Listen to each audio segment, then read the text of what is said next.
Hi, I'm Keith Allen, and I play Murphy on Z Nation, and I listen to One Up Gaming Podcast. Hi, I'm Lucy James, and I listen to the One Up Gaming Podcast. Welcome to the next generation of gaming with the One Up Gaming crew. With news from the week in gaming and just some random chatter. Okay. With your hosts, David and Nathan, plus some special guests. It's time.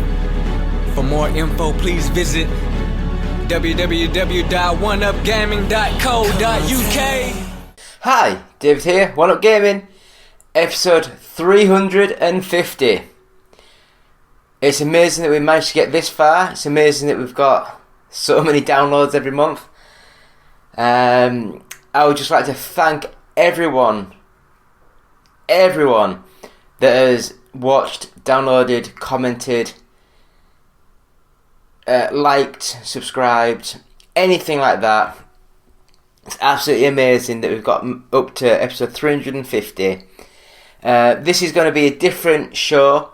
I am going to say what I've been playing, but I'm going to intermix that with some of the guests that we've interviewed and chatted to this week. So this week, as always, please go to our website, which is oneupgaming.co.uk. Please like and subscribe our YouTube channel. Comment, bell, all that goodness. The guest that we've got this week is Joe Dowling, who's one of the founders of the Four Quarters arcade bars. Now, he's got a book coming out at the end of May. Please buy this. It's on the Amazon. It's not the Amazon Plus, but you know the book service with Amazon that you subscribe to, where you can actually download the stuff within the Amazon service. I don't know what I'm talking about. I can't hardly read myself. But the book is called Outrunners. It's set in the early to mid 80s. It's got story, it's got arcades, it's something that you guys will probably be interested in. So please check this out. Another guest we've got this week is Mike Jaret. He's one of the founders of Running with Scissors. And if anyone knows that name, it's from the guys who made Postal 2, which was amazing. It's also got Postal 3. Less said about that one than the better. And just last year they released Postal 4. So the franchise itself is like a 25-year franchise now. In 2016, I think it was, they did the Postal Redux or Redo. I can't remember what the hell they call them now. And that is just the original Postal with a shiny sheen of HD graphics. The Postal remake is quite a simple sort of game. Postal 4 is more 3D orientated. I think it's Unreal Engine 4. It feels that way because it's got loading bits in as you're going through the open world. But yeah, look further through the video podcast, what you want to call it, for more details of these games, and we talk to Mike. We also have Ross Brierley, who is from Laughing Jackal, and they help they produce and make their own games, and he also works as I should have wrote it down, but they also import Japanese games and they convert them over into English and then release them. So it's Ross. And finally, we had to get him back on. One of the fan favourites. I don't know if he is or not, I just thought I'd say it. And that is Eddie. Eddie Sampaio. I'm so sorry if that's not how you say his surname. I'm crap with words, crap with letters. I don't understand the word, how English works. But he started with me 2013, that sort of time. And he'd have been about 17 when he first started. And he had a lot of opinions. He couldn't write for Toffee. His review he gave me was crap.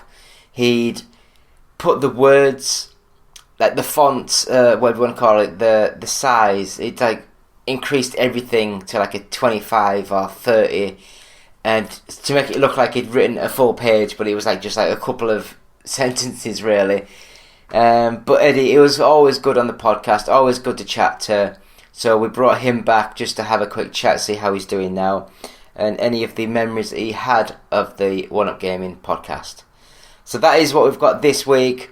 You can also download, buy the first 100 podcasts available at audiobooksontape.com. Just search One Up Gaming for that. Did I say the Games Inspired Music album is out?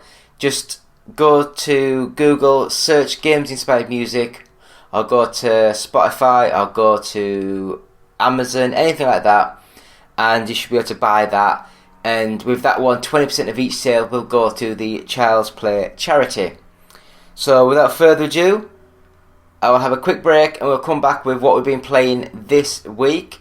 But as I say, we are going to have, I think what I'll be doing, I'll do a couple of games, interview, couple of games, interview, couple of games, interview, then the end. So, back in a couple. Hello Andy, this is Colin. I won't be able to get in tonight. I'm sweating like a pig. I'm sweating like a pig. Right, thank you for that. Still David, still One Up Gaming, episode 350 of the One Up Gaming podcast. And we're going to have a quick talk of two more games. First one, The Outer Worlds Spacer's Choice Edition.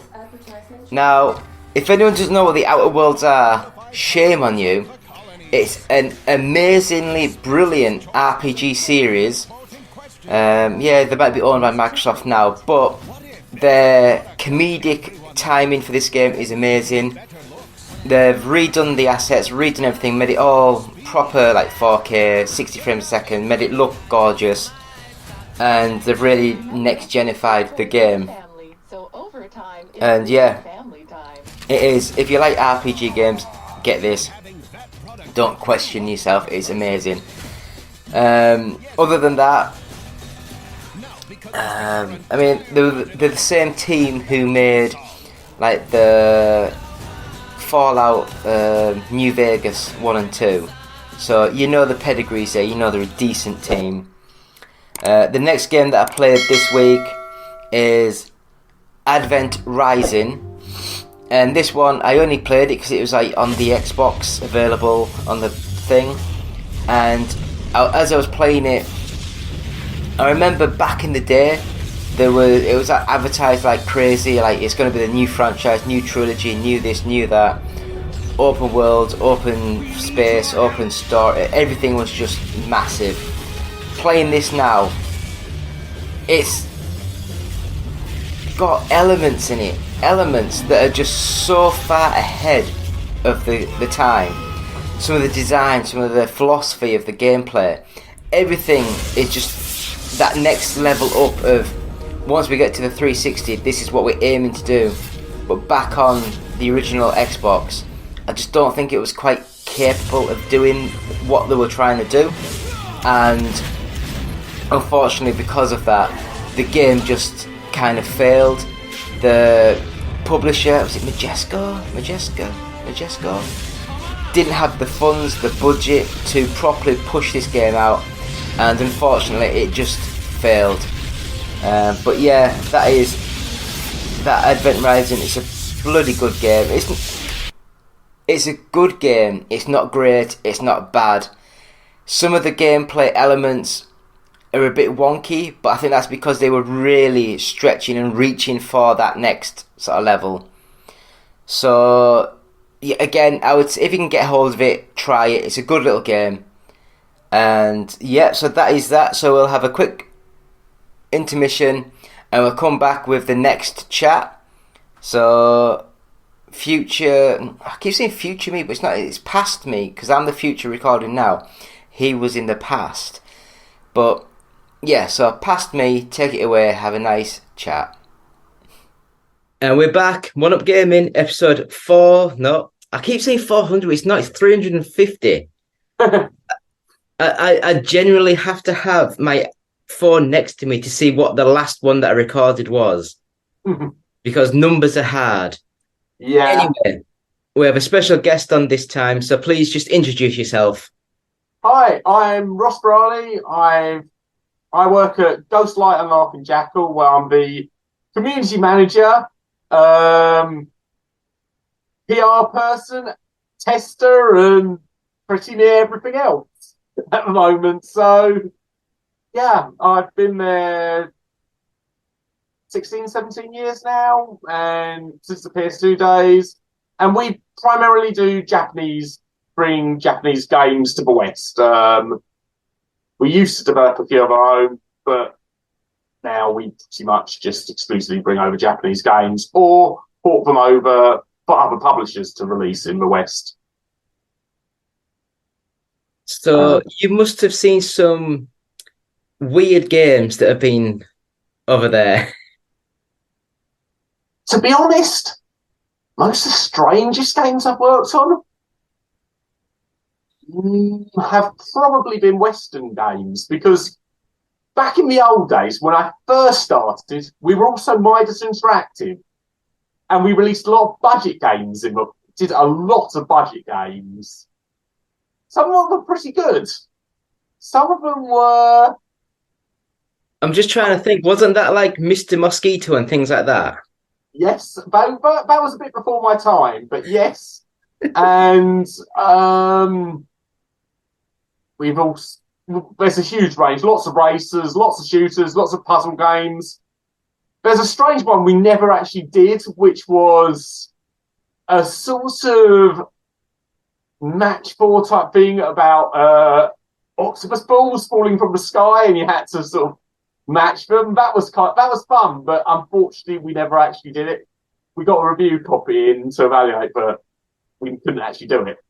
But I liked that one. Had the most catchy theme song ever as well. Oh, that's... So how many games would you say you've had your hands in? It's been a long time since I've sat down and worked it out. But when I last did, I was probably comfortably over 150. So... That's not bad.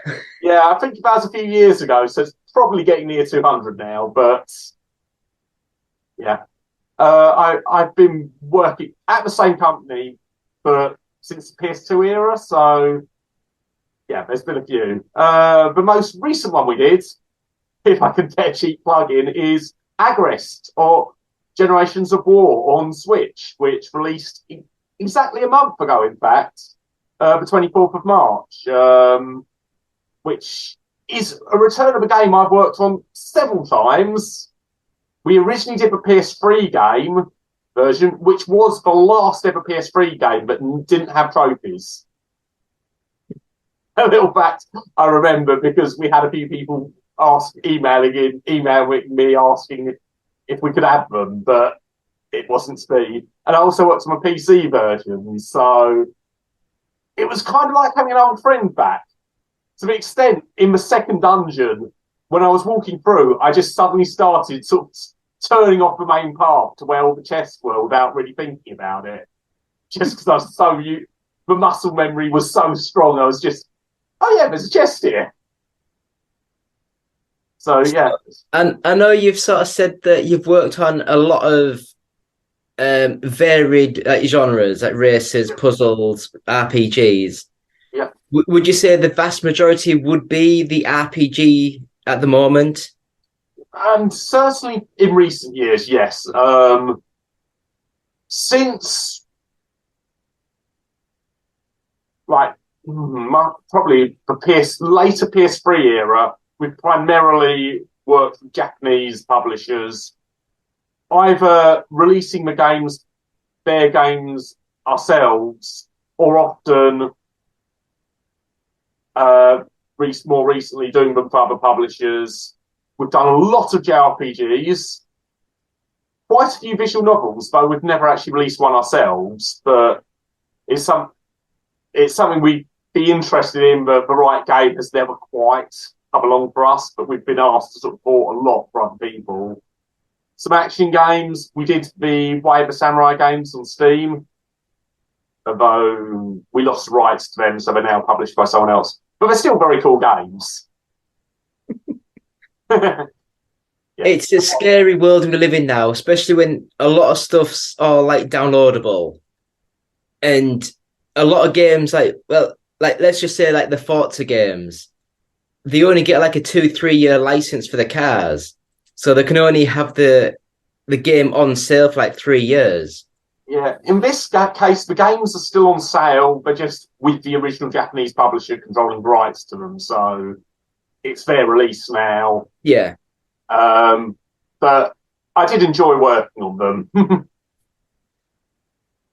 So really good character customization. I'm just having a look in your background. I don't know why, but it looks like Sega Saturn games, but it can't be. No. It's mainly books, CDs, and a few DVDs. I sort of got my gaming stuff somewhere else. Yeah. I'm working from home today, so this is kind of my home. Background, home office / bedroom. No, it looks pretty cool. I don't know why they do look like Sega Saturn cases to me, but I don't know. So what would you say is your primary gaming system at the minute? Mainly PC. I primarily play on Steam. I do have access. I do have a PS4. I do sometimes play on that, but usually Steam. I'd also kind of like to get a Switch, but it hasn't quite happened yet. But it does look a lot. There's a lot of Switch games. I'm like, really fancy playing that. Yeah. So. Which I used to have a Switch, but I sold it. It was basically my what to do when I was bored at the toilet. Yeah, I mean, one of the things that I found with handheld consoles is I always end up playing them in the same place. I play my PC games, like set up a desk, except instead of playing with a mouse and keyboard, I'm holding the Vita or whatever like this, and just I don't really take them out much. Yeah, I mean, like I think my Switch, it was literally I had it to work and everything, but it never came out. It was just like when I was sat at home bored. Yeah. So it wasn't really a mobile gaming platform. It was just like sat at home. Yeah, I mean, I don't really use portables very, very portably. So, but it's one of those there's enough games on there, but I'm really tempted to Fire Emblem ones, and because our switch to Japanese games has been really good for me personally because that's the kind of stuff I love. So I've always been into the RPGs and things. So for me, getting to work on more of them has been fantastic. So yeah, that's the sort of game I've been getting a Switch for as well. I mean, I think for me personally, I've only ever enjoyed one, like what you would consider a JRPG. And that was, I think it was Microsoft's, was it Lost Odyssey? I've never actually played that one. I've heard really good things about it, but I never had an Xbox. So it's like, if I ever got one, that was one of the games I wanted to play, but it wasn't to be. Yeah, no, Mistwalker did an absolutely fantastic job on that game. It was amazing. Yeah, I've heard really good things about it.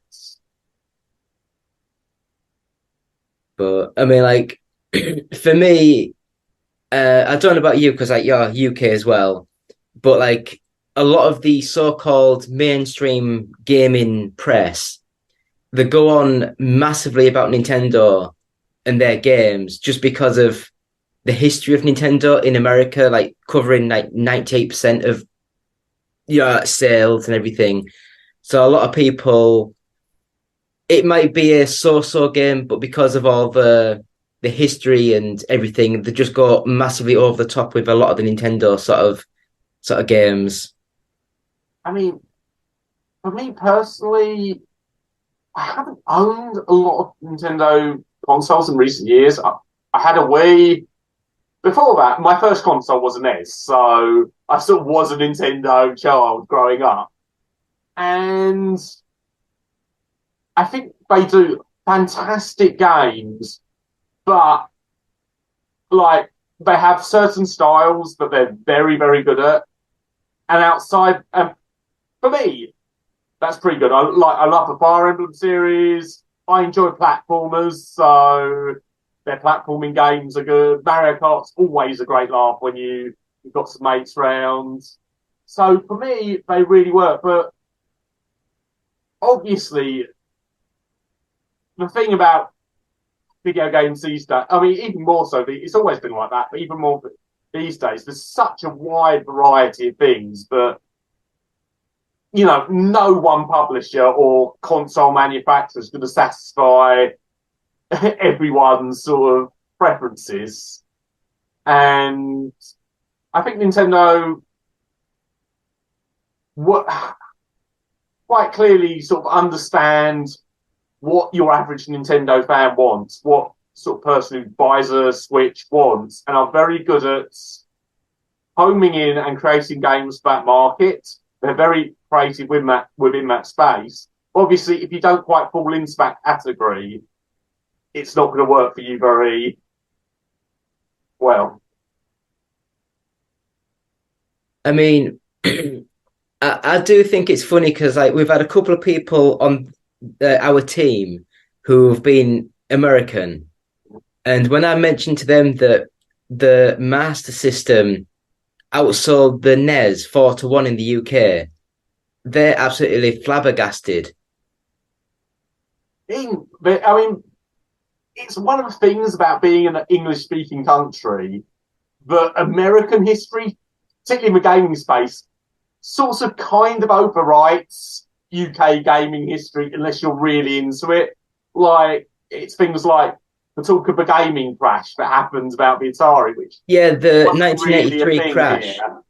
It never happened here because we had like the Spectrum, the C64, we had all these other things happening.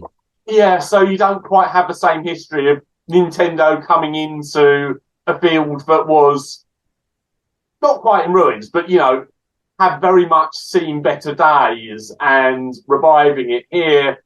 It was, as I say, I was a NES kid growing up, so I was a Nintendo kid, but, you know, there's a huge variety of things people have. I knew a lot of people with Segas.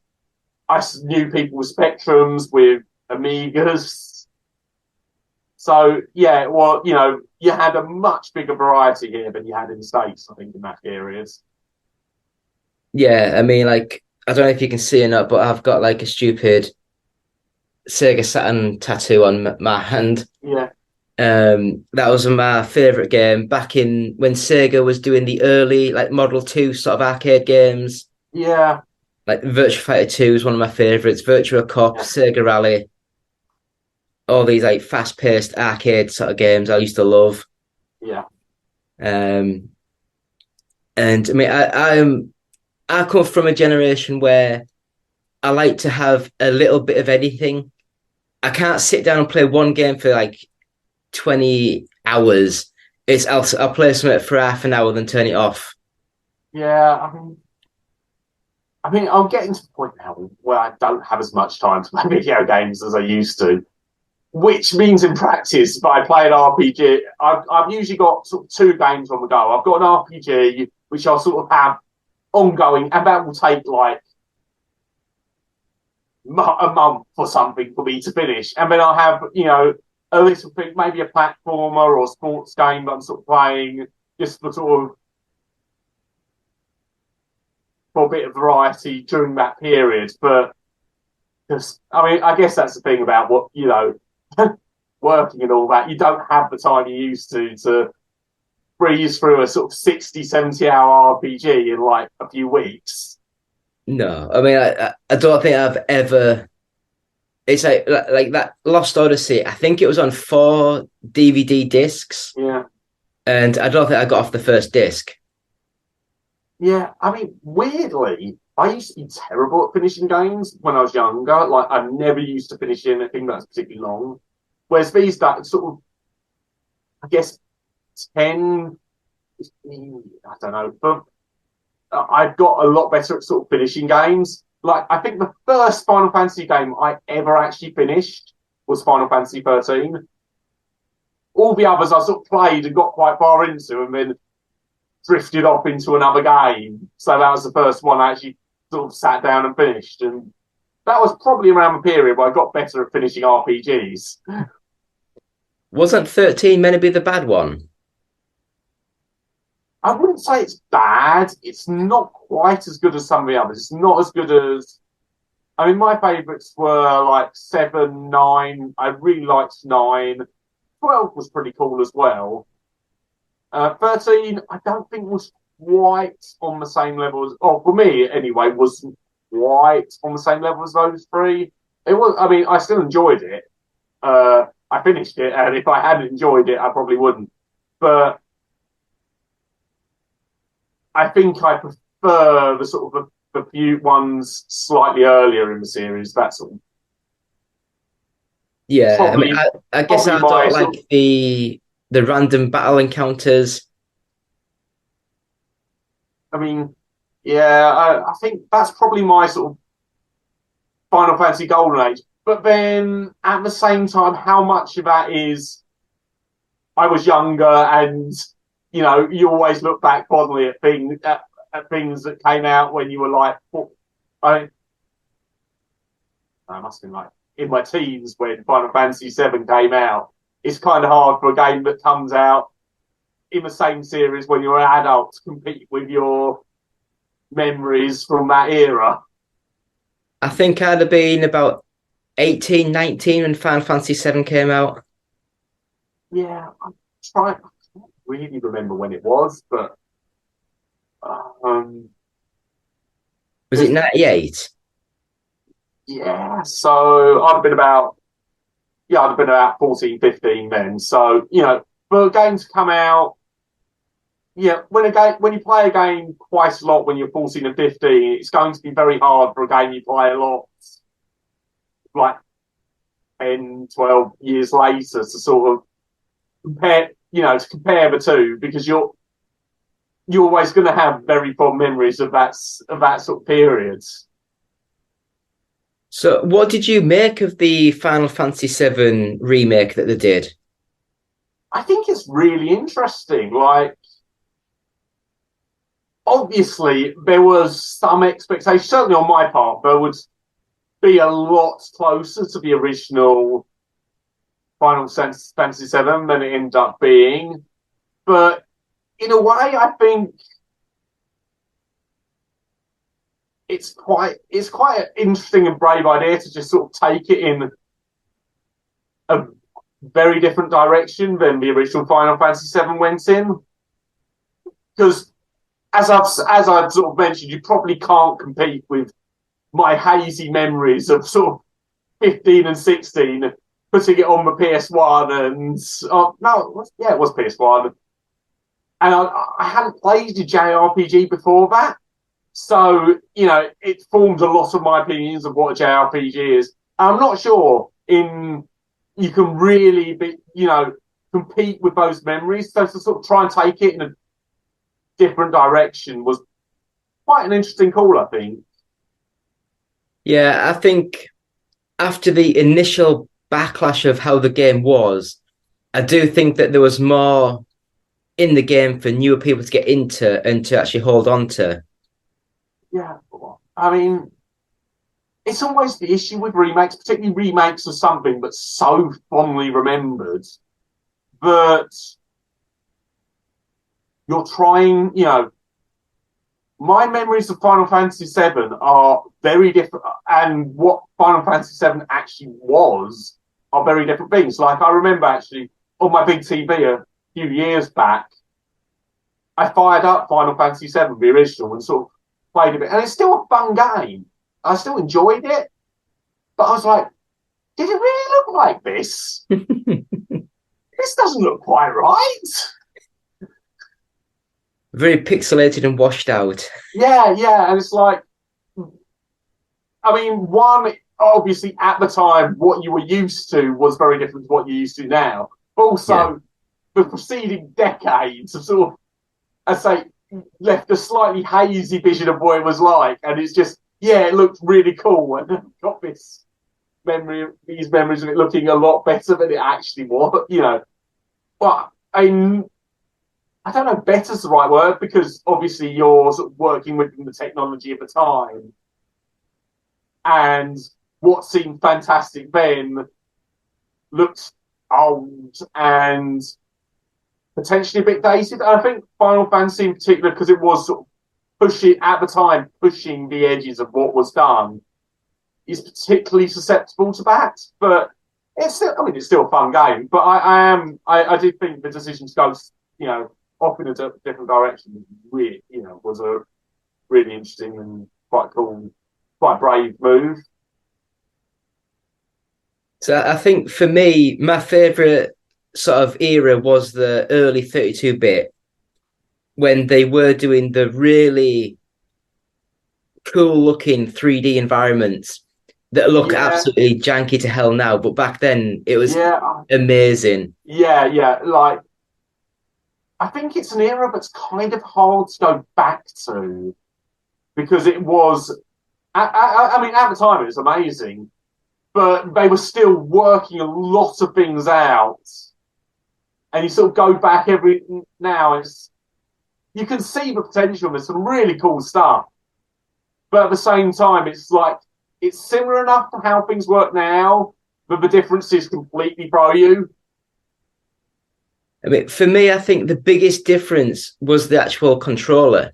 Yeah. Because the original PlayStation and the original Sega Saturn was just a D-pad and buttons. Yeah. So if they were trying to make a full 3D environment, it was very hard to control the characters in that world. Yeah, until they came out with their 3D control pads. Yeah, the control system. And even when they started doing that, obviously, because everyone had to kind of make things up as they were going along, because obviously until then it had been, 2D or top down. So trying to work out how was best to control these things in characters in a 3D environment sort of took a fair bit of trial and error. So yeah, the controls generally, when I go back to these games, are what throws me. So I think we'll end this kind of thing soon. I just want to know, because you've been in your job for very many years, what would you say is your favourite 3 games that you've worked on? First one is Legend of Heroes Trials Must Die on PSP, which was kind of my baby in that I'd seen people in America talking about it. It's a first part of a very big, sprawling JRPG series. And I'd seen a lot of people talking about the American release and how cool it was. I was like, I want to play that. So I sort of spoke to the boss. We got a evaluation copy. I played a bit of it in work, and I ended up borrowing the work PSP, taking the game home with me so I could finish it. I then proceeded to basically, after I completed it and submitted my evaluation, just shout at every random passerby, "Hey, sign Trails of the Sky!" I'm not sure it achieved anything beyond confusing the cleaning staff, but we did eventually sign it, and I then did a lot of the testing, and I was already sort of handling the PR, community management, and I even went down to the warehouse to help ship out copies. So I was really involved in that.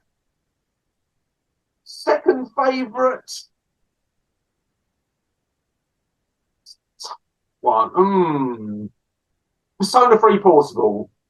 I loved Persona 3, and right before the final boss, when I played it on PS2 at home, my save got corrupted and I couldn't finish it. So to get the PSP version and actually finish the game was great. And it's everyone who's really into JRPGs knows Persona. It's a big series, and to sort of be involved in that as well was very cool. And my third one is probably actually one we did ourselves, as Laughing Jackal, Flame Over on PC, and Vita as well, which is a sort of top-down squirt 'em up, we used to call it. Is that the firefighter one? Yeah. I think it's also on like 360 or the Xbox One and the PS4. It's been ages. I'm sure I got sent review copies of it. Yeah, I don't. It certainly wouldn't have been on Xbox, but it might have been on PS4. I'm trying to. It's been a long time, but I remember really enjoying that, and that was definitely the biggest game we ever developed in house. So sort of seeing it emerge from some very simple early prototypes to what I thought was a really cool sort of, as I say, shoot 'em up, but you're putting out fires rather than shooting, and also rescuing people and cats as well. Can't forget rescuing the cats. Yeah, I thought it was really good, but for me, it was too hard.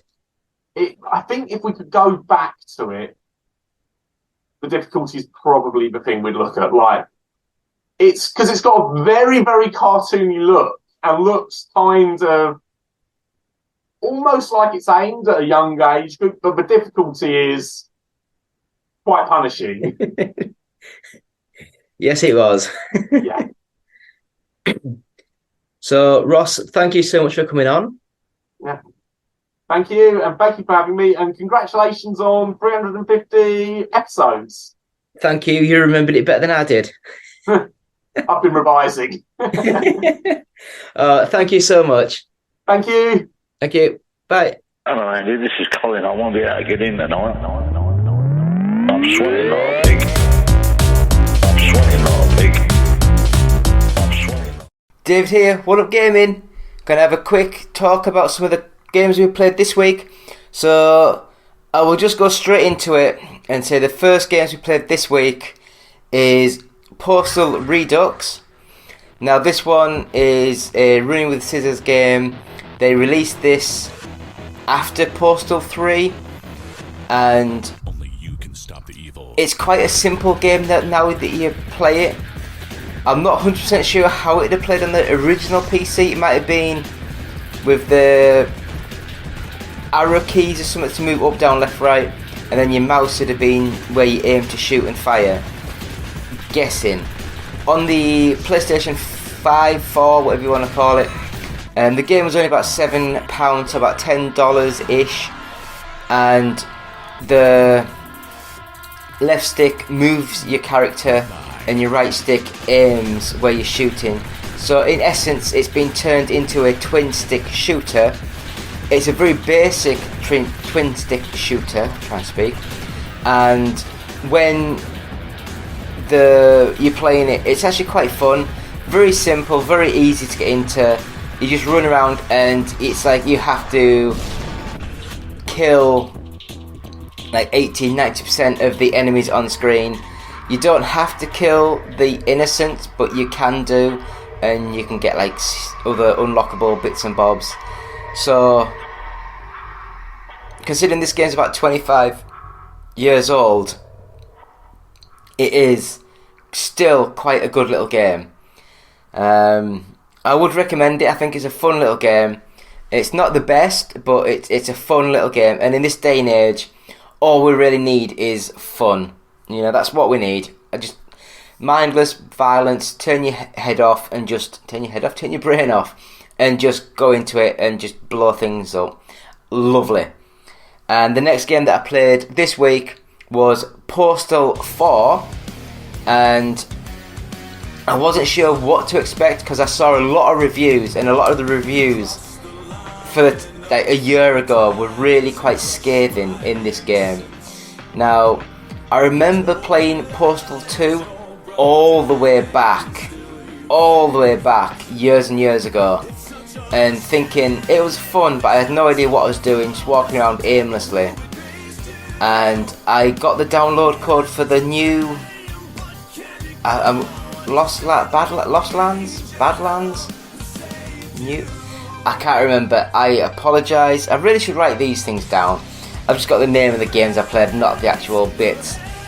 And with the DLC that came out 12 years after Postal 2, I played that, and it didn't look brilliant because I think it's based on the Quake 2 engine thing, somewhere around there. And so it's very boxy, very pixelated, very basic. But it played well, it ran smooth, it looked nice, it was just a nice game to play. And again, I was completely lost, running around just headless chicken, no idea what I'm doing. Postal 3, I think I've got, but I think I only played it a couple of times, and it looked nice, but it just played crap. A lot of bugs, a lot of errors, a lot of just rubbish. So we'll skip that. And then finally Postal 4, and I remember getting a email a couple of years ago about this game, and I just thought, I don't use my PC at all. I use my PlayStation 5, my PlayStation 4, whatever it was at the time, and my Xbox. They're what I basically use to game on now. I've got a PC upstairs, but the PC itself is just a relic. It is really, really old. It must be about 8 years old now, so that's how bad it is. It won't even update to Windows 11, that's how bad it is. But I downloaded Postal 4, started playing it. I had a lot of memories back from Postal 2, where it's an open world style game, but this is built on the Unreal Engine 4, and with that it's got a couple of problems with open world settings. Like it probably can only have so much world built into the RAM, so as you're moving between sections of the world, it is like loading levels. It's not like a full 20-second load, it's like a 5-second little spliced in the middle as you're walking, like it just stops, and then it loads and then you carry on. The graphics, they've gone for more of a cartoony style graphics, so it looks more like the Borderlands sort of series. I don't think it's as well done as that, but again, one's made by 2K Games with unlimited budget, and this, it was originally made and it was released on Steam Early Access just so they could start getting money in, because these are a small indie company, so you have to have perspective in that. And I started playing this game, it reminded me of Postal 2. I don't think it's as refined. The movement of the character, the first person view, and the controls, I was baffled with the controls on the PlayStation 4. Even when I played it over a half an hour, I still couldn't work out how to get your gun out. I could pee on people, I could kick people, but there was little things that I just couldn't work out. And yes, if I paused it, went into options, went into settings and things like that, but I think that these sort of things should become easy. You should be able to get your gun out easy in a first person sort of game. But yeah, so Postal 4, again, it's only about, I think I paid about £37, so about $40. So for a brand new-ish game, it's cheap as chips, it's cheerful, it's fun. I enjoyed my time with it. I think that I do love the fact of you go in there, get given a job, and you choose which one you want out of the 3 or 4 available, and it just, mental things happen. It's just my sort of game. So I think we'll end it there, and we'll have a quick chat with Mike from Running with the Scissors. So future me or past me, whatever it was, take it away. And we're back, One Up Gaming, episode 350. And we've got a special guest, so if you'd just like to introduce yourself and just say what you do, please. My name's Mike Jaret Schachter. I am the Chief Bidet Officer at Running with Scissors. We are the studio behind all of the Postal games, which started back in 1997 with Postal 1, and most recently with Postal 4, which is out for PC and PlayStation 4 and 5. So I think people remember the original Postal game. I think it was a good game, but it got a lot of negative press just because of all the violence. Did you guys purposely make a game that would be a bit controversial? Well, personally, I wasn't at Running with Scissors back in 96, 97. I was in high school. But I was sort of around when it came out. Like, I knew Vince and Vince's son. I can't speak to their actual motivations when making the game, but at the time, the studio was actually called Rydell Software and was working on a bunch of children's software, like award-winning children's software, like Wishbone and Hanna-Barbera and Sesame Street games. And in 96, they decided, we should make something that we want to play, that we want to, that we own, right? Instead of just doing work for hire. So, that's where they came up with the company name, Running with Scissors, which basically means to do something that your mother told you not to do. And the idea for Postal was sort of to make a Robotron style spinoff that just happened to be violent. Yeah, I mean, I'm sure their intent was to be a little bit edgy and different, right? Back then, there were no games where you could just shoot innocent bystanders in the level. Like, every game was sort of a Doom or Quake knockoff where you're either shooting Space Marines or aliens, zombies, things like that. And Postal really gave you your first foray into just being able to shoot anyone at any time. Obviously, that's not the intent of the game. The intent of the game, obviously, to pass each level was to shoot the hostiles. So you actually are only required to shoot the people that are shooting at you, but you can obviously shoot the people that are not shooting at you.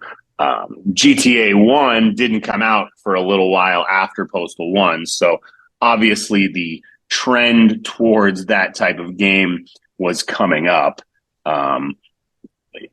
Postal's been around for a long time and done a lot of good stuff, but Grand Theft Auto really took the mantle there of bringing gaming to the next level and into homes everywhere. We're still this little indie company that laughs at what we do and we have fun doing it, but we're real hand to mouth and small. Whereas, GTA is obviously a household name and one of the biggest media products in history. So, I mean, do you reckon that a bit of the narrative is Grand Theft Auto, as you say, it was a massive publisher, massive promotion campaign, everything. They probably paid all the magazines at the time thousands of pounds to promote their game. Do you reckon at the time that it was easier for the magazines, because I wouldn't say internet, because back then it was like all magazines. Sure. It's easier for the magazines to say Grand Theft Auto is amazing because it's got a story, it's got a world, it's got all this new concept, and your little indie game, it's just killing people, and it's. Do you know what I mean? It's yeah. There's definitely more of a narrative with Grand Theft Auto, but to be fair, Postal 1 had a big publisher as well. It was a company that was created called Ripcord, which was a subsidiary of Panasonic, and actually Take-Two was involved in Postal 1 as well.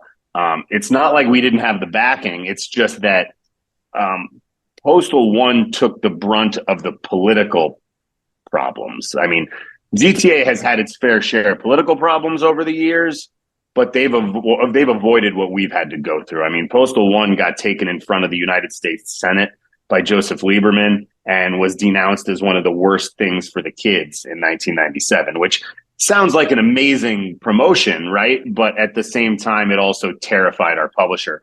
And Panasonic was like not happy to have anything to do with that and basically took the game off of all store shelves and told us to go away. So what could have been a massive future for Postal 1 ended up sort of pushing us further into the cult and into the ether. I mean, I can't say I'm unhappy that that's how it went, because who knows if I would be part of the company if Postal 1 had been some massive tour de force in 1997. If the game had been really huge and Panasonic really moved forward with making more games with us, who knows if I'd be involved in this product. But I'm here and we've sort of made it through the years despite everything that's happened. When Postal 2 came out, which I was a part of, I didn't think putting it out was going to be much of a problem. I mean, GTA 3 was selling like hotcakes at the time, and it was no problem. Rockstar had a bunch of extremely violent titles coming out, and for whatever reason, we could not shake the name problem we had. And that was just that the game was called Postal. Postal was such a big problem in the 90s that, 2003 rolls around and no publisher wanted to touch us with a 10-foot pole. And it's not like Postal 2 doesn't have a story. It does. Postal 2 compared to Postal 1 is like an entirely different genre of game.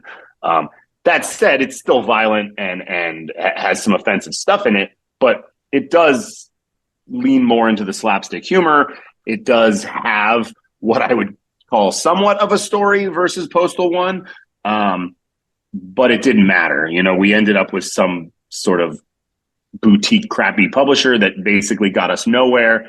And Postal 2 really kind of just lived internationally. Our international publishers were selling tons of units in Germany and in Russia and in Europe, but our domestic publisher wasn't doing anything with it. I mean, Postal 2, while today it is considered this like relatively large indie title that's lasted for a long time, it didn't really come into the modern lexicon until we got it onto Steam, which was in 2012. So it wasn't for 10 years until after Postal 2 was out, that it really became more of a well-known title. And, a lot happened between Postal 2 being released in 2003 and Postal 2 being re-released on Steam in 2012. So we went through a lot and a lot of different variations of the company. There was even a Postal 3, which we didn't make and was a total shit show and a stain on gaming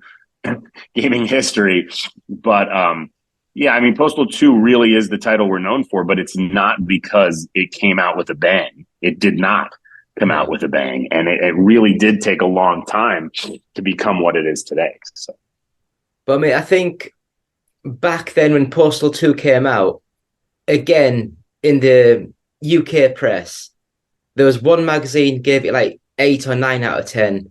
And then another magazine gave it 3 out of 10, saying it's an absolutely broken mess of a game. Actually, Postal 2 was given a Guinness record for the most critically divisive game in history. And not because it got a 3 and an 8, because it got a 10 and a 0.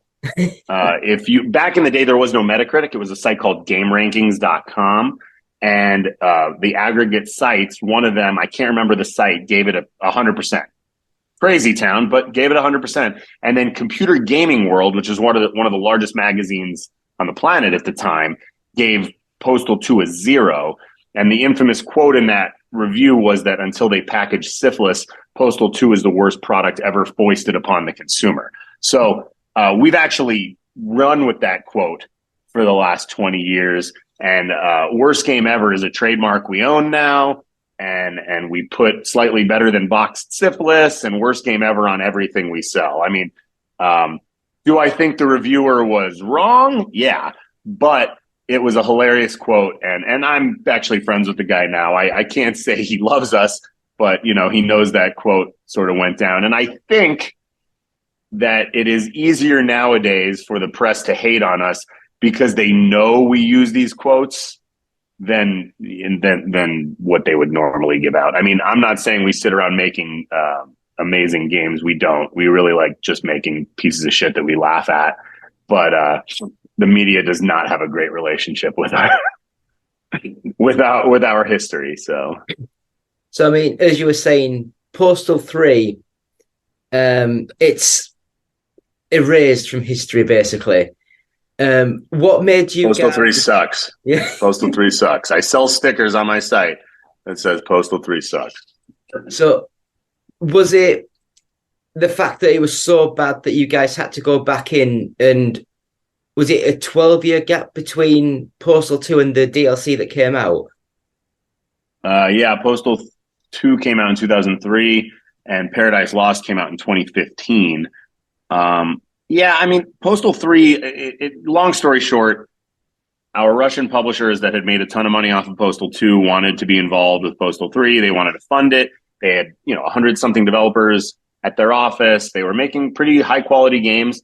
And so they licensed the rights to make Postal 3. And we were working on it with them, but like only high-level stuff. We designed the game. We had a couple of modelers at the house, in-house. We had a 2D artist that made all the animated cutscenes. But the game spun out of control with the economic downturn that happened in 2008, I mean, the Russian gaming industry just like tanked beyond repair. Every good programmer and artist left the industry. The game ended up being sort of packaged together by much less quality developers over time, and Akela put out what is now known as one of the worst games ever.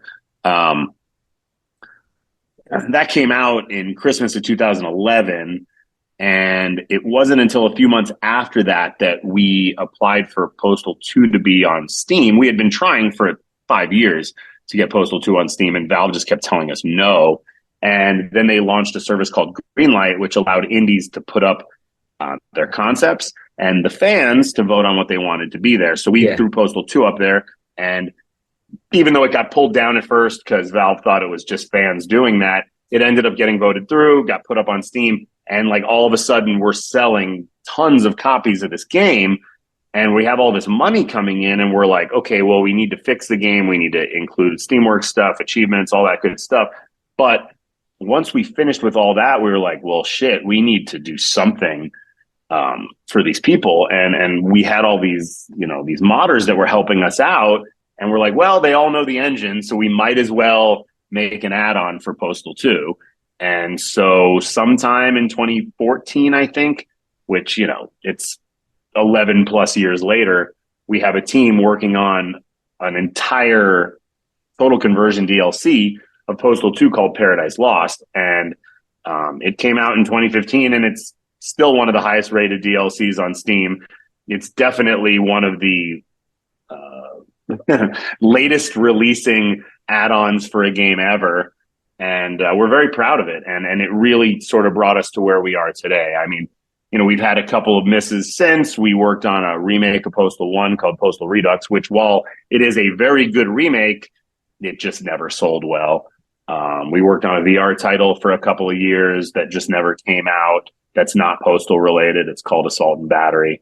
And that sort of led us into Postal 4 back in like 2018. So, everything post Postal 3, which didn't help, it essentially would have put any normal studio out of business. Steam putting out Postal 2 really revived us and allowed us to stay alive, and is why we're here today. So, but I know you were sort of saying about the Russian development. One of my favorite games, you probably won't have heard of it because it's for the Amiga 1200, and it was called Cannon Fodder. And they had like Cannon Fodder 1 and 2. It's like a squad-based, really small sprite, point and click with a mouse, guiding your men, shooting the enemies. And it was like a tongue-in-cheek war simulator sort of game. It was really fun. And then the designers let some Russian team make the third game. And that was an abomination of a game. Sounds familiar. Yeah. Sounds familiar. I don't think it was going to be bad. The original team that was working on the game was actually very good. And the original tech demo was very good. But those guys all left the team, and the people that came in, the game was too big. It was designed too big for them, and they couldn't handle it. We switched to Source Engine for some reason, and it was just a nightmare, just all around. And it's unfortunate that the game never got fixed. They released it.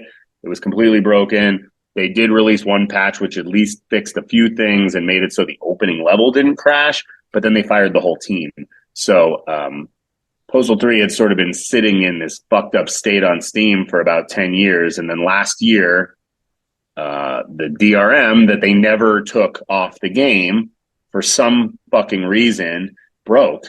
I'm guessing it's because it was Star Force, and Star Force is based in Russia, and the war, something got disconnected, and people couldn't even boot Postal 3 anymore because the DRM was crashing. So Valve pulled Postal 3 off of Steam, which doesn't bother me in the slightest, aside from the fact that I get 10 to 15 emails a day asking me for Steam keys for a game that doesn't work. So it sort of sucks. I mean, even though the game's terrible, at least there was a place for people to buy it. There are places for people to buy it today. I mean, you can use it. There's a gaming site called Zoom Platform, which is different than the Zoom we're talking on right now, and they sell a DRM free version of Postal 3. Unfortunately, it appears they only sell in US dollars and don't allow many international people to buy it. So it's kind of fucked up, but there's nothing we can do about it. I'd love to be able to say I can fix it, but I can't. So I know the Postal 2 DLC that you did got massive positive reviews when that came out. Yeah. Was that goodwill that you created in that time? Is that when you decided to carry on and actually do the Postal 4? No, that's when we decided to remake Postal 1. And it was a good learning experience. I mean, it was how we learned how to use Unreal 4, but it was also a learning experience in like, well, Postal 1 never was a big seller. Like, it's well known, but it's just not our popular game. Nobody cared about the isometric shooter view, the serious tone of it. And while we lightened up the tone a little bit for Redux, it just still never sold well. It never sold well on PC. It never sold well on PlayStation. But, long story, Redux was our first foray into console. You know, a company approached us a few years back and said, hey, we want to port Postal Redux to Switch. And we kind of laughed because, like, yeah, sure, buddy. Like, I'm sure Nintendo's going to approve this. And they were like, no, Nintendo will approve this. And we're like, okay, well, it's your money. Have fun. And so they applied and they got approved for Switch and they ported it and they ported it to PlayStation and they ported it to Xbox. And of course, it came out on Switch first and then PlayStation 4. Microsoft, for whatever reason, did not approve it. And that has carried on till today. They didn't approve Postal 4 either.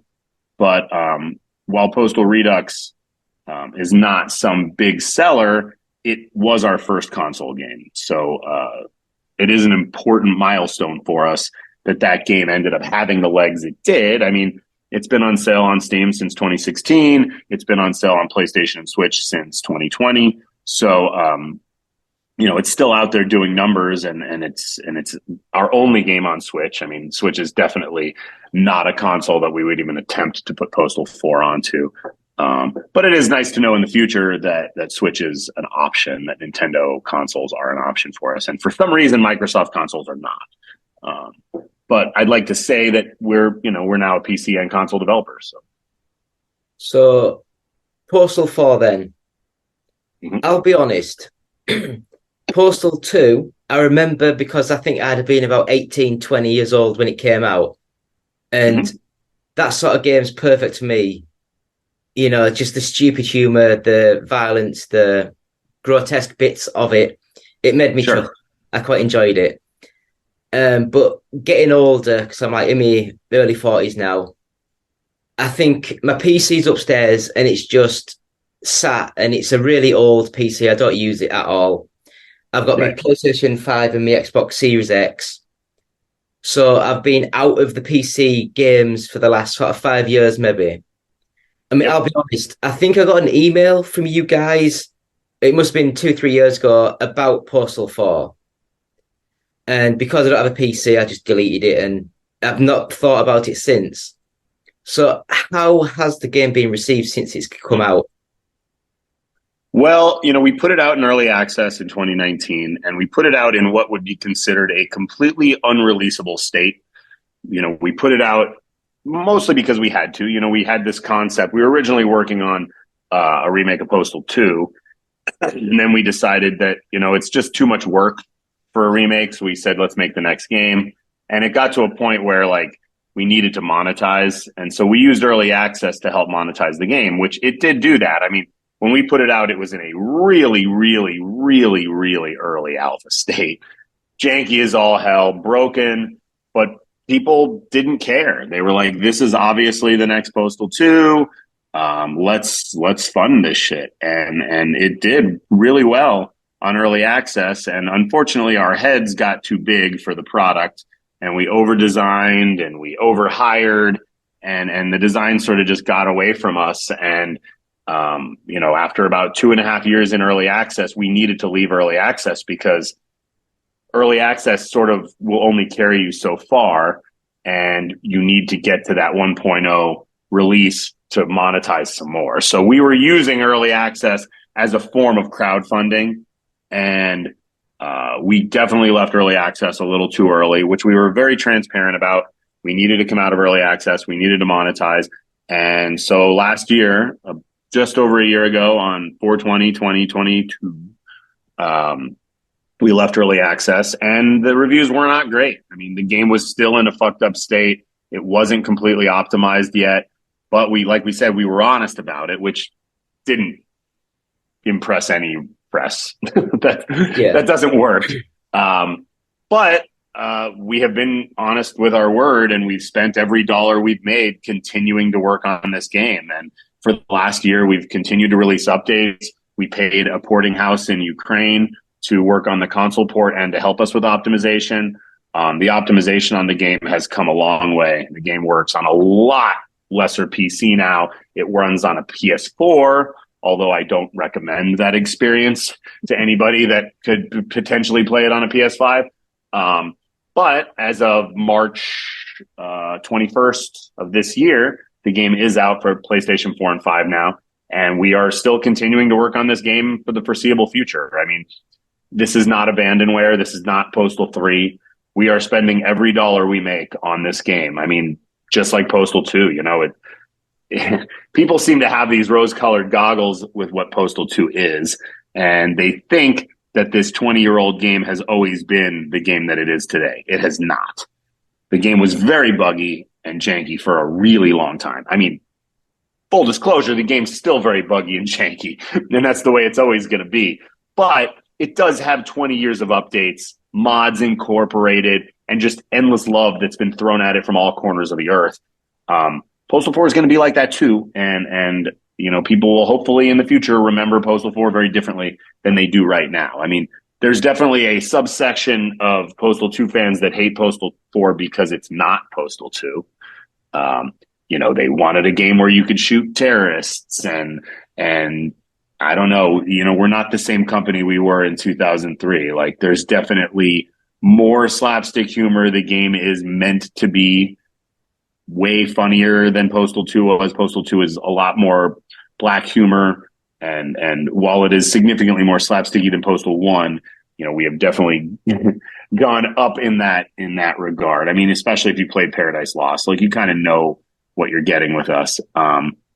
So there is a section of our fan base that just doesn't like Postal 4 because it doesn't have the exact same jokes as Postal 2, of which to say, I tell them, if you want to play Postal 2, play Postal 2. I mean, it's a different game. We're not making, we were remaking Postal 2, but then we stopped. So, and that is a possibility that one day we will finish that project. I mean, it was called Postal 2x2, and it was meant to be an HD remake of Postal 4 so that we can put it out on PlayStation. That product may still happen someday, but that's not what Postal 4 is. But Postal 4 has done very well, and it's continuing to sell. And now that it's out on PlayStation 4 and 5, it's selling even more. And I see a way more good fan comments than bad fan comments. I mean, there's haters in every walk of life, and that's just the way it is. And we make a very hot button game, so we expect love and hate, and even from our fans. So it's all good. Well, now that I know it's on PlayStation 5, I will download it and play it. I will just like to say thank you so much for coming on. It's been an absolute pleasure. I love talking to people who are very honest and candid with responses, not the ones who are like media trained just to try and brush things off. Check out Postal 4 on PlayStation. It's amazing. But yeah, I feel as though, like, when you're talking to people, especially people with passion, you can have good experience or bad experiences, but people just need to know the experiences you've had. So the games might be crap, but it's still a good story to hear how the games ended up that way. Because they don't want to design a bad game. But no, nobody does. But I think the biggest problem with the industry itself, and this is, a little on both sides, most of the community has no idea what goes into making the game. But a lot of the industry doesn't seem to care what the community thinks, right? I mean, nowadays, every big game is coming out buggy and running like crap. And I mean, even the biggest titles, right? Like, it doesn't make me feel better overall that AAA titles are coming out in a fucked up state. That doesn't make me think to myself, well, it's okay that we did. I'm not particularly happy that we came out in the state we're in. I'm not even happy in the state we're at now. I mean, we're in a lot better place than we were 2-3 years ago, or even 1 year ago, but we still should be further along. But I can sit here and say, like, we are an indie that has a hard time paying the bills. EA and Remedy, they're not having a hard time paying their bills. The fact that they released Jedi Survivor in the state it's in is pretty fucked up. And I mean, the director of the game from Remedy was pretty candid yesterday, saying, like, EA actually offered him an extended schedule and they rejected it because they wanted to keep their timetable and not compete against other titles. That's fucked up. They had more time and more budget to do more things. We didn't. And I don't think that's a great excuse. I mean, I feel for the people that were pissed off about how our game was when it released, even though we were upfront and we've gone on to fix a lot of those problems. I feel for them. The bigger companies don't seem to care. I mean, Cyberpunk came out in a terrible state. Fucking the new Saints Row came out in a terrible state. All these games are coming out in really, really fucked up states. And yeah, game design has become an albatross, right? Like, the fans demand the best graphics, the biggest open worlds, the best performance, and those aren't going to happen anymore. I mean, as you see, these companies are committing to running 30 frames per second on PlayStation 5 because they need to keep these unrealistic expectations alive. And it's really screwy. And it's why I really like the boomer shooter industry, because it's sort of bringing back retro gaming. I mean, obviously it's sort of gotten oversaturated, but the retro gaming allows for much cooler games to happen with very low demand on specs and graphics, and they can run on any computer. I mean, we're getting new games in the build engine. Like, that's crazy. And I love it. But, you know, in the mainstream here, like, people really want these big AAA titles, and they're getting really pissed off that they're buying these games for what is insane base prices. I mean, I just bought Jedi Survivor. It cost me $76, and I just bought the base level game, which is crazy. I mean, I get hate mail every day talking about how $40 is too much to charge for Postal 4 because it's been out for a year.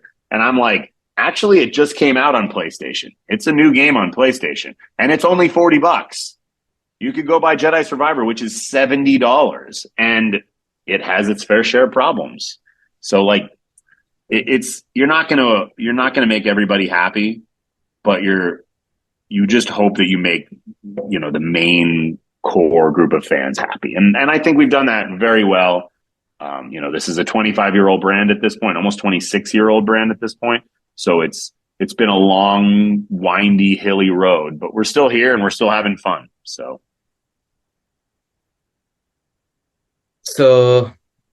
everyone's got PlayStation. Buy the new game. Please. Please buy Postal 4 on PlayStation. When you buy it for $40, you actually get the PS4 and the PS5 copy. So if you're on a PS4 and you're planning to upgrade, you'll get that upgrade for free. And I highly recommend it. It's a much better experience. So what is next for the Postal team? Well, running with scissors, that'll be Postal. I mean, currently we're just working on Postal 4. We have co-op in development, and we're just constantly trying to make Postal 4 what we wanted it to be at launch, which clearly is a long time ago, but it doesn't matter. That's what we're working on. And it is possible that the next product will be that remake of Postal 2. We still have that other IP called Assault and Battery sitting on the shelf. It's a VR title that we worked on for a while, but it'd be nice to get that out one day. It just needs some updating and to be finished. But that whole IP could use a new game as well. I mean, it's not a game about Postal. It's actually kind of an adult game about toys.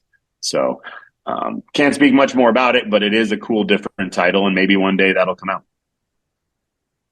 So How has VR been for you guys? I Terrible. think it's been a bit of a fad for a couple of years, and now it's kind of dying down again. Yeah, I mean, VR development's really hard, actually. What is already very hard, which is working long hours and burying your head trying to get stuff working, all of a sudden you have to incorporate putting on and taking off a headset, which when things aren't working can make you really sick. So VR development kind of sucked. And it was a long time ago. I mean, we were working on a VR title in 2016 and 2017. So it was really early on, but it wasn't particularly fun. And the reason why we stopped is because of diminishing returns. I mean, yeah, there's more headsets out there now than there was then, but it's still a relatively high entry point, and there just isn't that many out there. So trying to make money on a VR title is very hard. And yeah, we're not completely in this to make money, but a product has to be able to break even for you to make it. But so you need to live. At the end of the day, exactly. you guys need to live. We do need to live, and living means making more games. Yeah. And while I would like to monetize the VR title we worked on one day, it will require us sinking more money into it to get it to that point. So it's hard to say. I mean, we all love VR here, but to this day, the only game that ever came out on VR, which I can say I completed in full and was a great experience, was Alex. And is that because it's made by Valve and it's a Half-Life game? Maybe I'm biased because I just wanted the next Half-Life game, but that's the only game I played where I felt it was a full gaming experience. And it still wasn't even that long. You know, it was 10, 11 hours, which is a really long VR experience, but it's just not a very long game overall. And it's still the only complete VR experience that I think has, given people what they wanted out of VR. I mean, there's a lot of little games that are very cool. One being Moss. That's actually kind of the same concept of what we were working on with Assault and Battery, but it's still too nichey. Yeah, I mean, I bought the PlayStation VR, unboxed it all, which took ages, all the wires and all the little components, played one lap of Drive Club, felt so ill, put everything back into the box, put it in the cupboard for 2 years, then I just sold it. Yeah. I was just like, I'm not playing that again. I know. I have a couple of VR headsets here, and when I get them, I play with them for a little bit, and I have fun, and then I put it away, and I don't want to do it anymore. Yeah. So, anyway, it's been an absolute pleasure talking. Thank you so much for being on our show. Thank you for having me, man. Long live the Postal franchise. I love seeing the indie games and the underdogs still being there, still doing a good job. Yeah, we're still here somehow, and we owe it all to the fans and the people that have bought our shit over the last 25 years. Thanks. That's all we say. We love our fans. We stay in contact with them every day, and we're only here because of them. So thank you so much. Of course. Right, how do I stop this? I don't know. Oh, anyway, it's been an absolute pleasure. Thank you so much for being on. Yeah, man. Thanks for having me. And I'm serious. I will turn on the PlayStation. I will buy that game now. Thank you for the support, my man. It means a lot. It's absolutely fine. I loved the second one. I never played the third one. I wanted it when I saw it in the magazines for the Xbox 360. Yep. Did it ever come out for the 360? I don't think it did. Yeah. But I saw the pictures and it looked amazing. Was he holding like a badger up or something as a weapon? Yep. Or Wolverine or something? Postal 3 had a lot of potential. It just never... The finished product was not even remotely finished, and it didn't get any love afterwards. So there's a couple of fan mods that are being worked on that sort of are supposed to be making it better. There's one that's been in development for a while. It's called Catharsis Reborn. It has potential, so hopefully somebody can make that game playable. So I think sometimes you don't need the grand opera story. You just need something to turn on for 20 minutes and have a bit of a piss around. That's what we try for. People ask me sometimes, what's your game about? And I'm like, it's actually a game about nothing. Yeah. Like there's a plot, but it's sort of bullshit. I mean, the game is really just meant to be a pet rock. It's meant to be something where it's take out your aggressions and have some fun. I mean, that's it. I mean, if you go into Postal 4 on your PlayStation looking for like some grand operatic experience, it ain't going to be that. It really is the next Postal 2.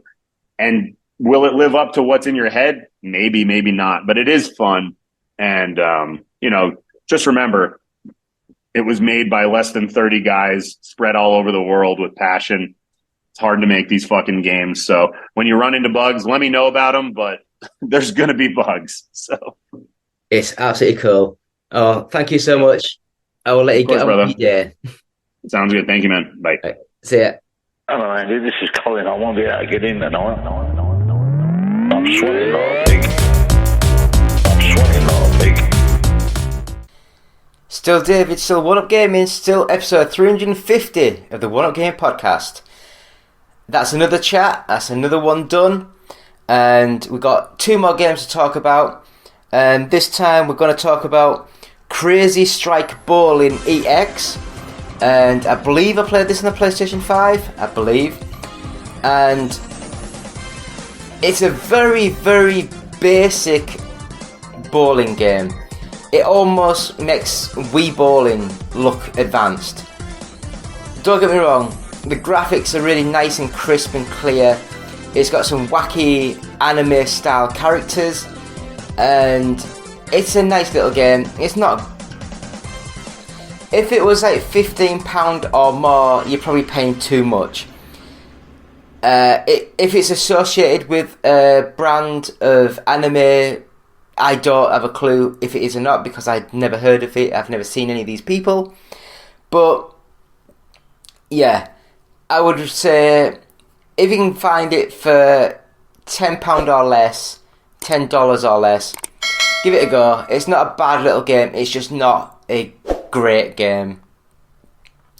And next up, Warped Kart Racers. Now this is a kart racer game that I'm going to get it wrong, but it seemed to have Family Guy, American Dad. What the hell's that one with Bobby and his dad that sell propane? Nope, I've completely blanked on it. King of the Hill. There we go. Jeez. And it probably had a load of other things as well, but that's as far as I got. It's a basic kart racing game on mobile, on was it Apple Arcade, I think it was.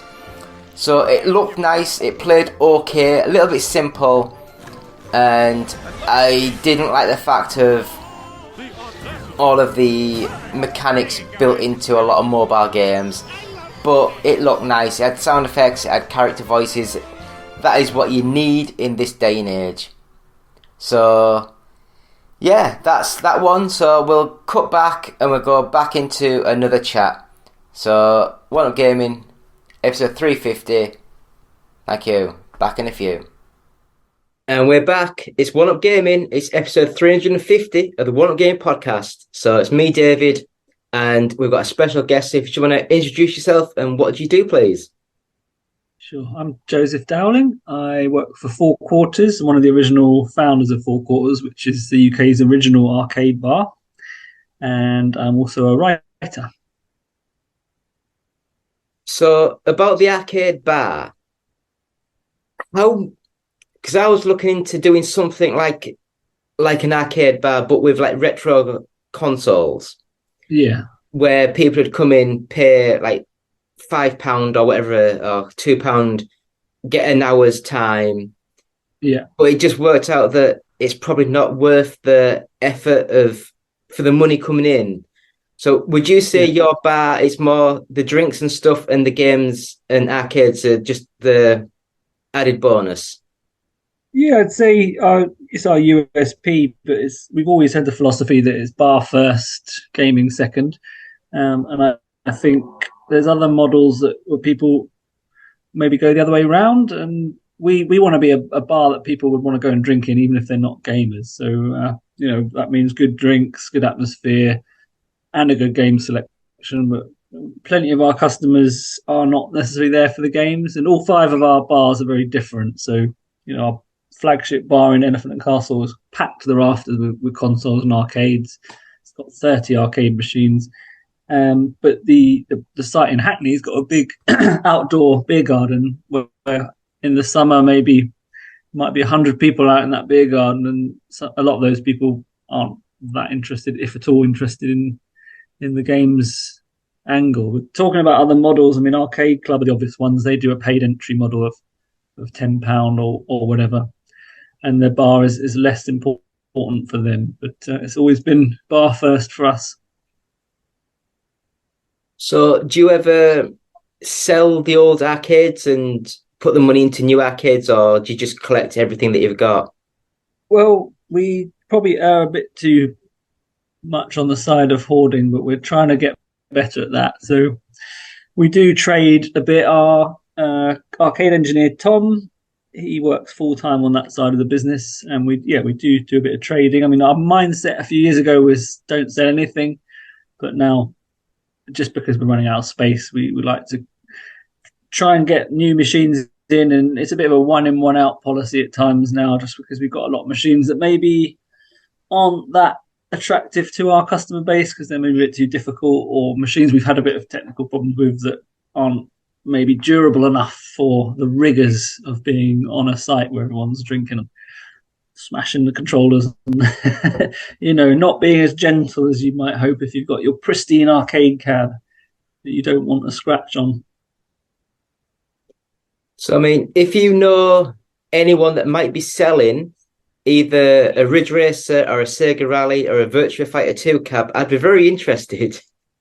Well, I think we've got a Virtua Fighter 2, we've got all those machines, but I don't think they're the ones we'd want to get rid of. I mean, Twin Racers they're just such popular machines, and we'd love to get more of those, I think. But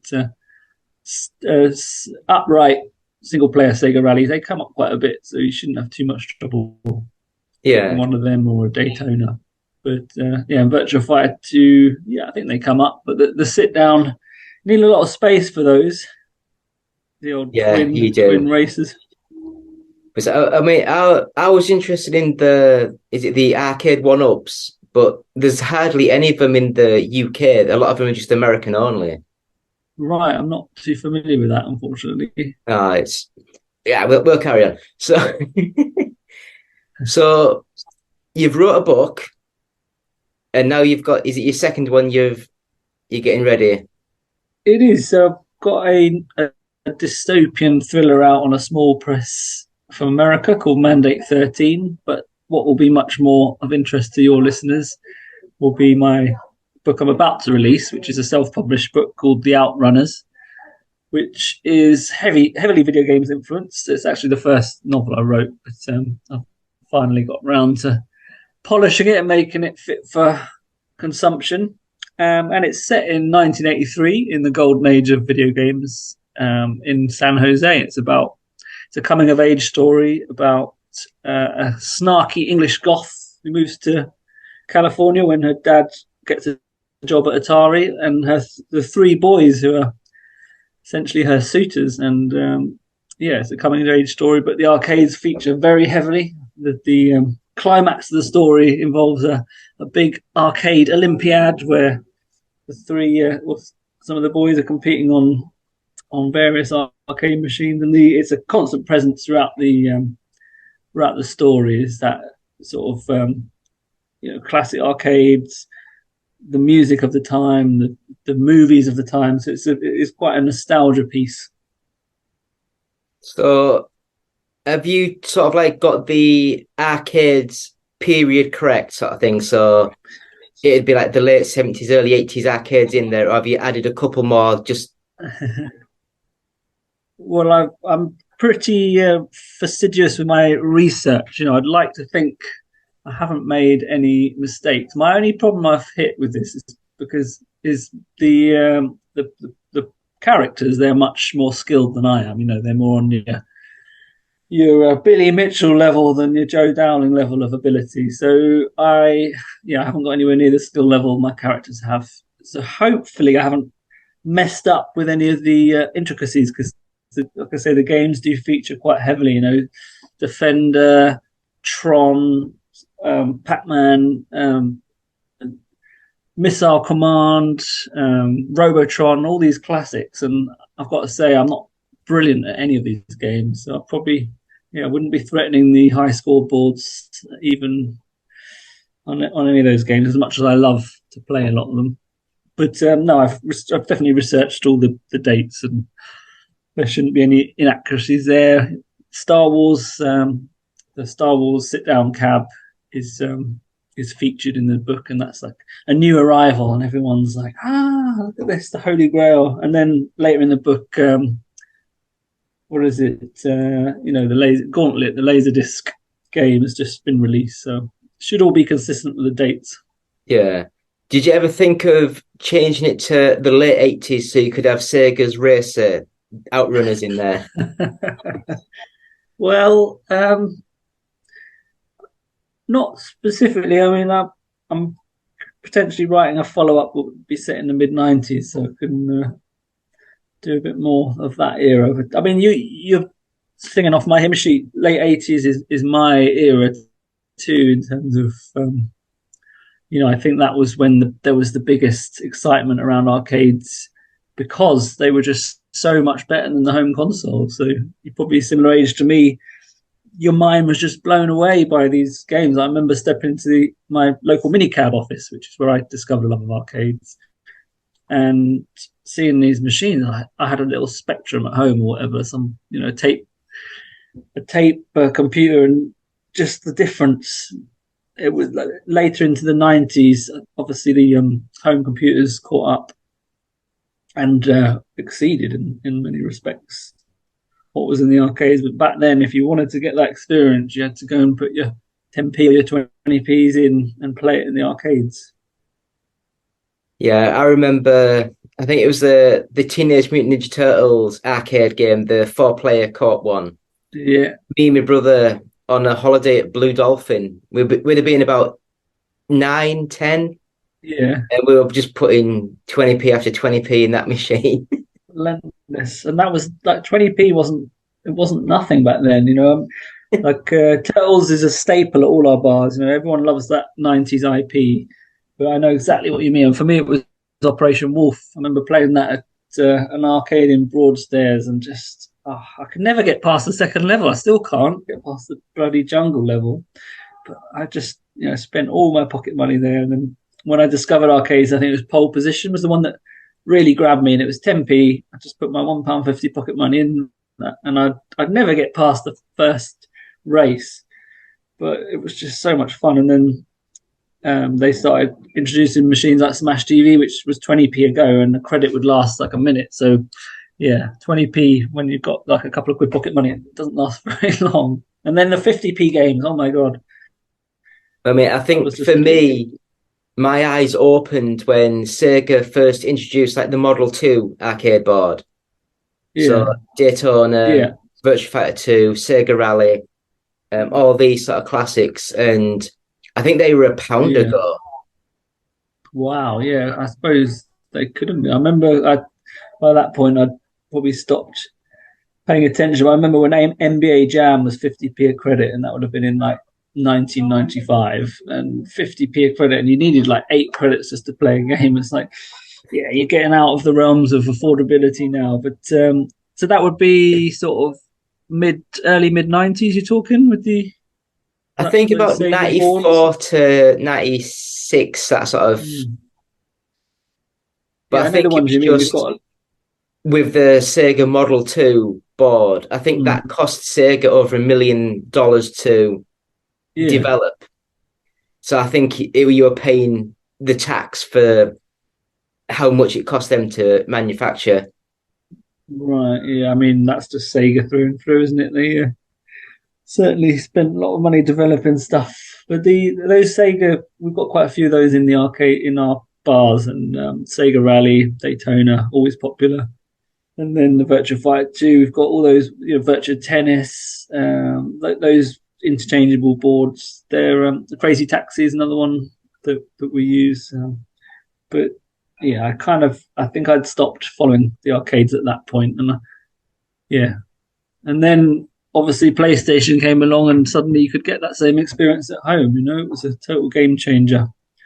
I think that dovetails quite well with the decline of arcades, because who's going to go and pump pound coins into something that you can almost copy with your PlayStation at home for £30 or whatever it costs.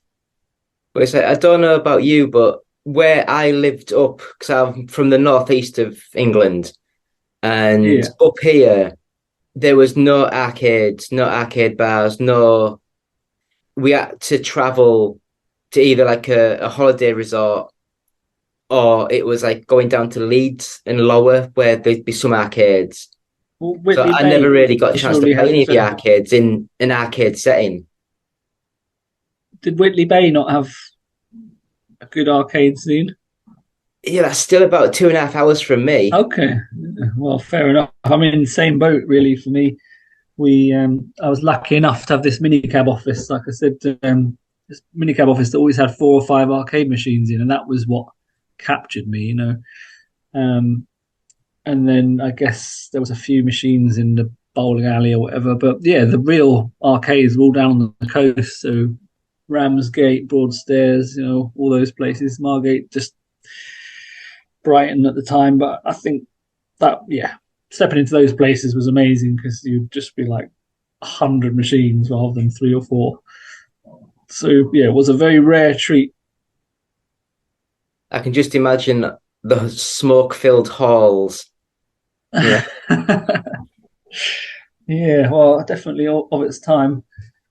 But, yeah, this is definitely something I've tried to capture in my book. You know, those arcades, sticky carpeted arcades with smoke and just general ambience of flashing lights and all the noises. Evoke that exact memory. So you say that you're self-publishing this book, the new one. If you don't mind, what is the process of self-publishing?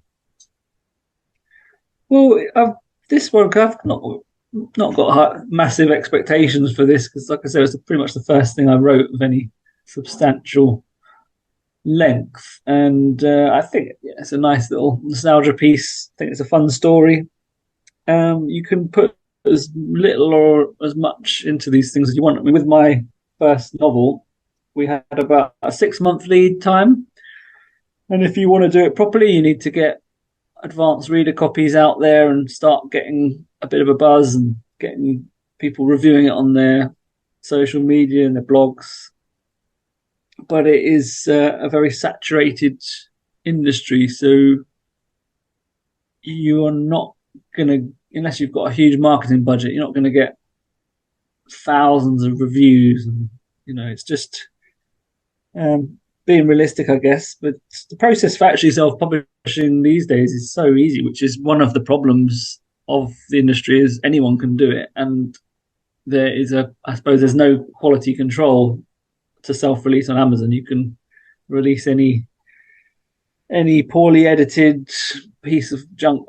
So for me, this particular book, aside from the writing procedure and getting it read by multiple people and collating feedback, and besides the actual writing of it and finishing it, once you've done that, you need to design a cover or get someone to design a cover.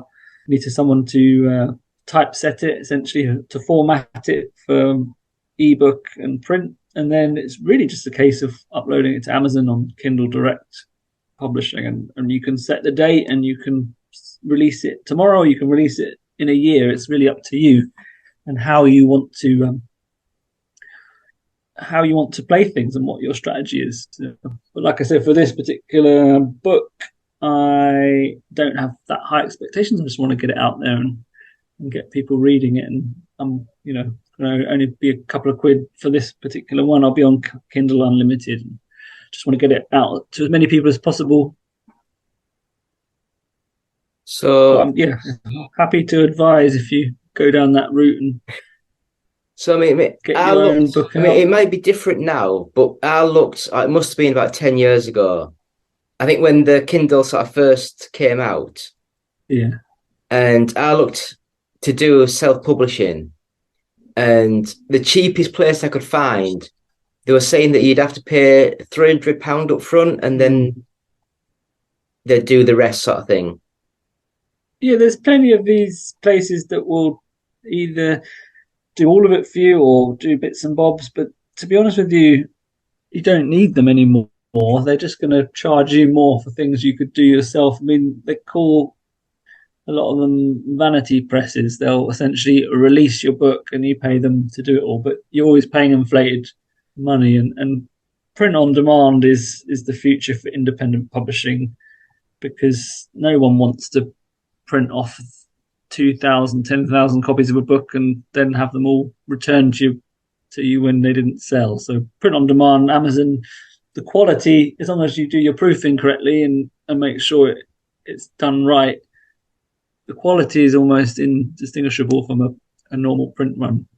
And if you sell 10 paperbacks, they'll print 10 paperbacks. There's no thousands of books coming back to be pulped like Alan Partridge bouncing back or whatever. I mean, I guess that sounds similar to like our sort of like outfitsy stuff that we sell, because it's all print on demand. Because if you want to get the products to sell for, like, I can get a hoodie printed to sell for about £15, but I'd have to buy 10,000 hoodies. Yeah. And it's like, I can't afford that. I'd rather have to sell the hoodies for £20 to £25 and have no outlay cost.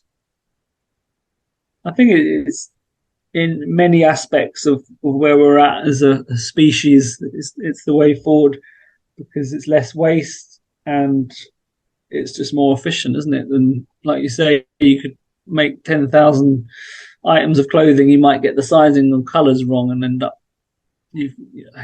It's such a outdated concept, I think, of getting all, like, back in, I don't know if you're ever in bands, but I used to record my album or demo or whatever and get 1,000 CDs made up, and you end up with 800 copies of your CD at your parents' house or whatever in boxes gathering dust. And nowadays there's just no need, because of, in video games and music, it's electronic format, there's no need to create all this waste. So I'd call it a positive thing in most industries, that on demand services.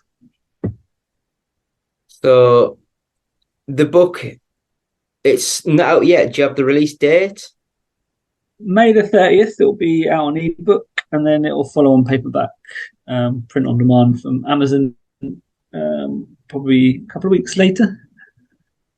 If you do want to get your hands on a physical copy, I mean, I prefer to read physical books, but everyone's different. I like physical books. I mean, I think it was the blooming, was it Eragon? Some stupid sci-fi book that some like 15-year-old wrote. And the book was actually not too bad. Then they did a movie and it was atrocious. But I bought like a box set with all 3 books.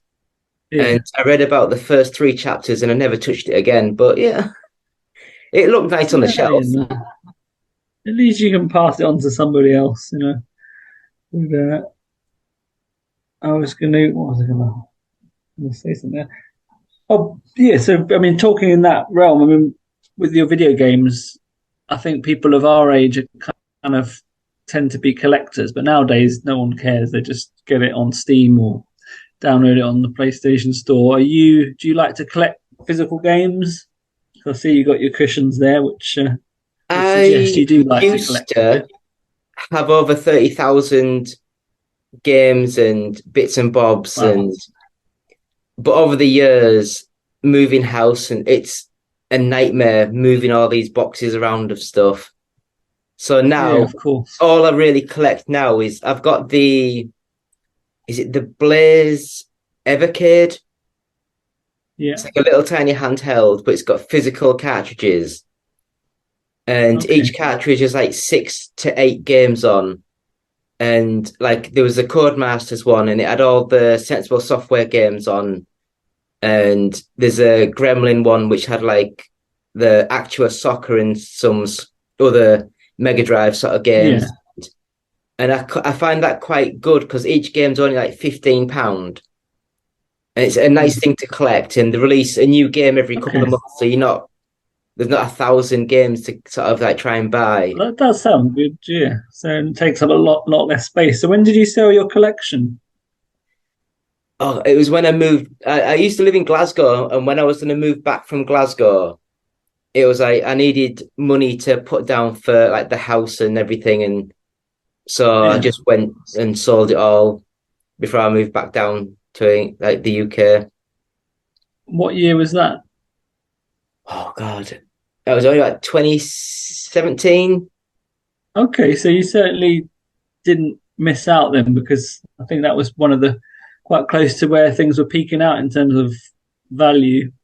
Yeah, I mean the stuff that I sold, I think I'd have paid roughly about for all the stuff that I didn't sell it all, but the stuff that I sold, I think I paid about £2,500 for it all. And when I sold it, I got about 6,000 back. Because I used to run a video game shop with Tom Humphrey, who I founded business with originally. We started a retro video game shop called Retro Game Base, which ran in Streatham from 2012 to 2017, and we opened the first bar in 2014. So yeah, that shot opened up doors for us to start the bar business. But yeah, it was a fun little business. But even during that time, the availability of games on eBay, the value of like your Common Garden Mario Karts and all the sort of games people want regularly, the value completely skyrocketed. So it became difficult to get enough stock to make that a viable business. But I think that was when things really exploded in the mid 2010s with retro collecting and the value. I mean, you've probably seen what the value of sealed games, what happened to that in the last 6 years. It's crazy. I mean, I used to love going to like car boot sales and stuff, but I think now people know how much things are worth. Whereas before you get them for like 20p, 50p, whereas now it's like 15, 20 quid. It's like, everyone can check on eBay or whatever, but back then, this is it, sort of early, from 2000 onwards, if you think the value of all those 90s consoles was really low, and everyone just, I've got a PS2, I'm just going to buy all PS2 games, I don't need all this stuff. People were just almost giving it away right up until the early 2010s, and then like you say, people became a lot more savvy about the value of these things, and the boot sales. You could pick up bargains left, right, and centre if you're willing to put in the yards. I mean, we sold part of a collection for somebody who'd hoarded tens of thousands of items mostly from boot sales, and they bought it all up in that early 2000s when Gumtree, boot sales, charity shops, you could just get amazing bargains. But that era is in the past, along with our boxes of CDs and boxes of hoodies and boxes of books that we were just talking about. Yeah, I mean, I think the thing that's killed it for me, I mean, I don't mind paying a premium for a sought after game. Yeah. I think anyone just sort of sees a Mega Drive game or a Super Nintendo game, and they basically just think that just because it's old, it's worth £50. And it might be like Italian 90 or something. And it's like, I want 50 quid for it. It's like, why? It's worth peanuts. That always used to make me laugh when people we get it sometimes with the arcades, because some idiots put a Teenage Turtles cab on eBay for £2,000. They're like, oh, you could buy this from us for £2,000. I'm like, no, we're not going to pay you £2,000 for that. Yeah, no, completely. I'm the delusional people. Yeah, it's a crazy world that we live in. I mean, I think people will try to sell nothing for as much as they can get. But at the same time, there's a lot of just stuff that people don't want. So if you've got the time and effort you can get a lot of stuff for free as well. So seems to be one or the other. Yeah, I mean, I know it took me a long time because I've got a room behind me, a spare room, and I've got like my Sega Saturn and my Nintendo 64 set up. Yeah. And I was looking for a 32-inch CRT sort of classic TV. Yeah. And everywhere was selling them for like 150, £200. And I went to visit one of my old girlfriend's sort of like family down in Sheffield. And on the way back, I just went on Facebook Marketplace, and there was like thousands that were just free. So as we were driving up, I just sort of stopped at someone's house and pushed it in the back of the car and drove off. Yeah. So I mean, this is it. They are, but it will come a point where all our retro gamers need a CRT, and they've all been junked. So it is definitely not as easy to find them as it was. Otherwise, you've got to buy an upscaler and all that. But yeah, it's got to be CRT, isn't it? And it's like you just want the retro feeling of playing an old game, quick turn on, play the game for 20 minutes, and that's it. If you have to buy the upscaler, all the other, it's just too much hassle to get it all up and going. That's the problem with a lot of modern games is the entry level is so, the time required is so high, and that's so with Four Quarters, one of our sort of cornerstones is making sure all our machines are original with original parts, original CRTs. We don't use any LCD screens or MAME or any of that stuff. So it's really important to us because not everyone would notice, but there is just something slightly different about that. And yeah, like playing Mario Kart on a big flat screen telly, it's not quite the same. You can't even play Duck Hunt without. I think they produced something to make a big screen take the old guns, but for ages you couldn't play any light gun games unless you had a CRT. Yeah, I mean, I think you can get a decent set of guns now. I think they're for PC now, but I think they're like £100 and odd just for the guns. So you have to really like the games, if you want to. Yeah. You have to really want to play Duck Hunt.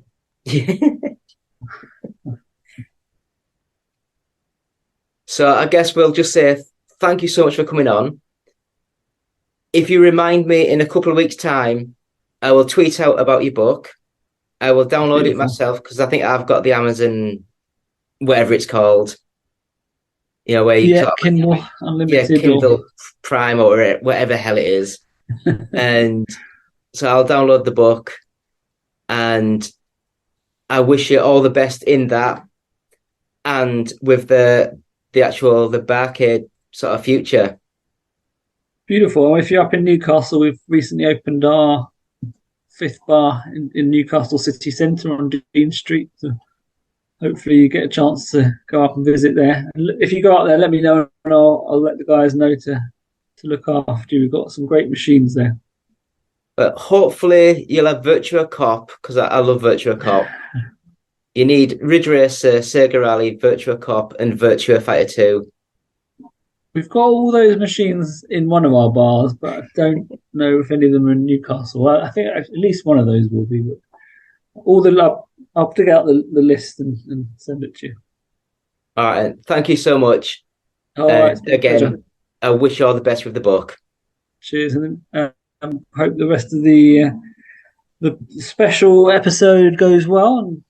And that you So do some I. great So do I. guests. It's going to be a long one, but it's going to be fun. Brilliant. Take care, David. All right, and thank you. Bye. Bye. Hello, Andy. This is Colin. I won't be able to get in tonight. I'm sweating like a pig. I'm sweating like a pig. Still me, still David, still One Up Gaming, episode 350. So thank you, Joe, for that. And we'll just have a quick talk of a couple of games that I played this week. First one, Toaga,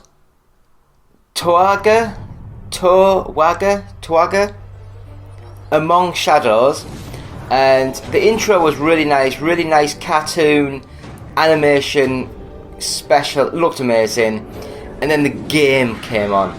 Now I think this started off as an Apple Arcade or an iOS sort of game. So I mean, I didn't know what to expect. From the screenshots, it looked like a gorgeous 2D platform game, but when I sort of loaded it up, you're stood on top of like a little mountain in the middle of the screen, like a hill, and enemies come at you from all sides, and you have to control the arrow to shoot all the enemies before they hit the little guy. So I'd have a guess that the iOS game, as you were stood in the middle of the screen, you were tapping the enemies around him to try and destroy them, and then the animation would carry on with the story. So it probably plays better on the iOS than it would do on the Xbox, because the controls with the sticks are a bit fiddly. It still looked gorgeous, but I just didn't think it was the best it could be for an Xbox game. The next game that I played, Kinetica, and this one is from Sony's is it Santa Monica studio? I think it's one who did God of War. And this one is a futuristic racing game. So imagine like Wipeout or F-Zero, that sort of thing. But you were actually wearing the suit and could like transform kind of thing into, like, you look like a robot with wheels on the arms, and you like lean down and you go, and you can do stunts and you can flip around and stuff. It's actually not bad. It's an old PS2 game that's been brought back out on the PlayStation 4, PlayStation 5, and they've got it to run at a full 1080p with 60 frames a second, so that's really nice. The controls and the handling of the vehicles weren't the best. The stunts I couldn't quite work out, so if you want a futuristic racer, Wipeout is the one to go for the PlayStation. Although this is very novel, very different, and I did enjoy what I played. So that is that. And I guess we will just say we will go and have a chat now with our old friend Eddie. So thank you, and we're back after this chat. So, One Up Gaming back again, episode 350. If people don't remember, which I can't remember, the last time I saw this young lad, he was almost bald and was like a skinny little 17-year-old. Gee, oh, fuck me. Wow. Wow. We're still allowed to swear on here, right? Oh, yeah, I don't care. Oh, perfect. Fucking hell, it's been about 10 years. It's been about 10 years. It's been a very long fucking time. I have hair on my head. I have dreadlocks now, which is crazy. I have like somewhat of a beard, which is weird. And it's been a long time. The last one of these I remember was, like we were saying before, making fun of Mike Small. No, Matt Small, I think his name was. Just making fun of his name for like way longer than was appropriate. Especially because that was the first time I spoke to the man. And I was just fucking digging in. Christ. Yeah, they never replied back to my emails. No, they did not.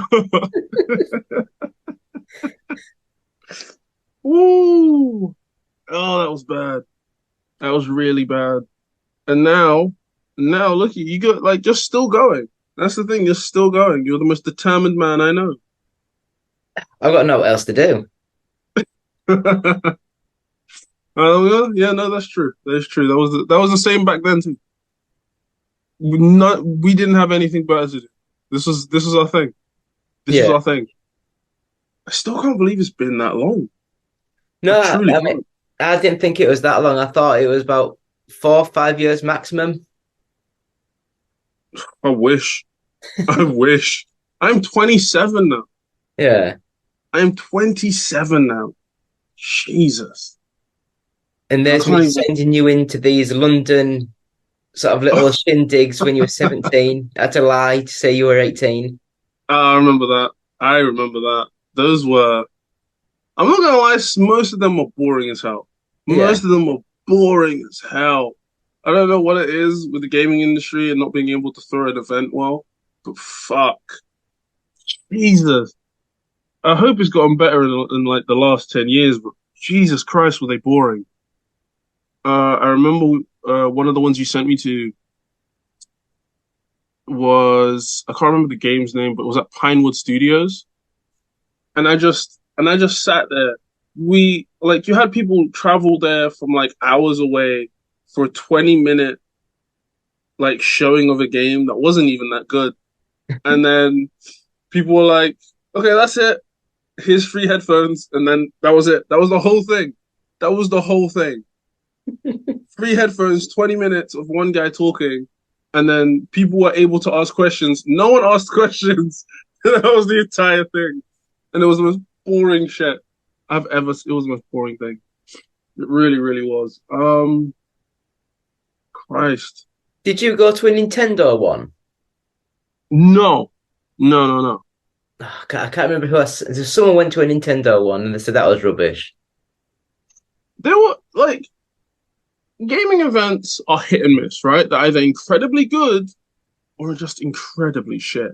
Like there'll be like finger food and shit just scattered around, or sometimes they'll have an open bar, or sometimes it'll just be outside for some fucking reason.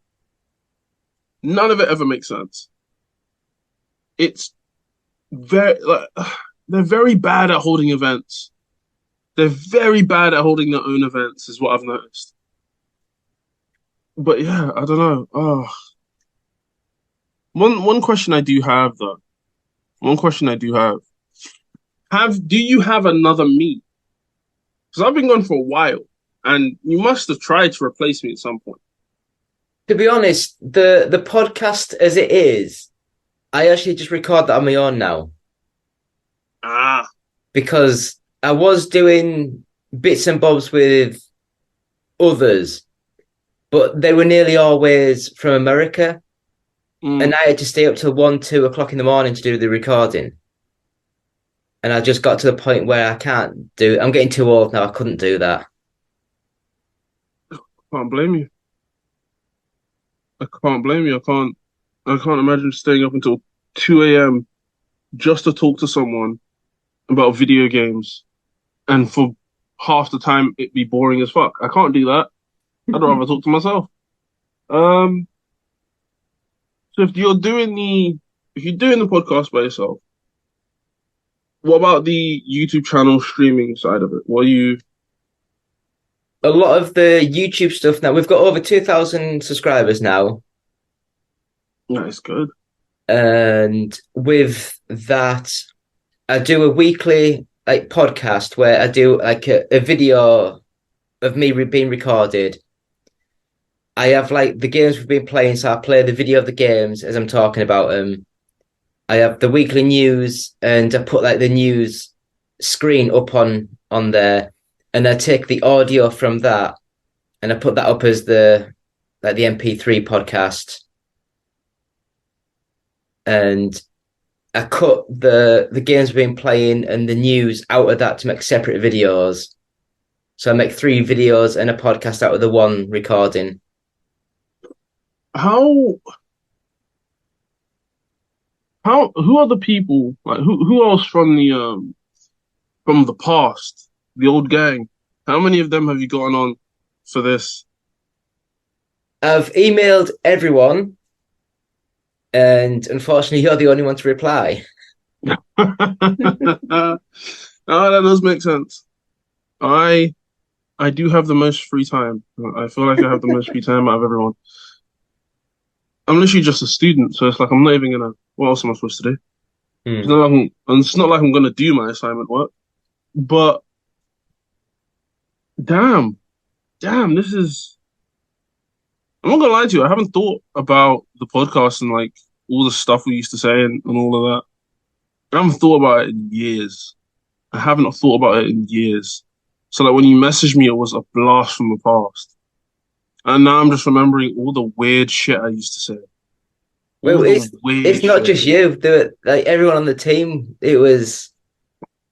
I don't think we actually had. I don't even know if you were there, but we had.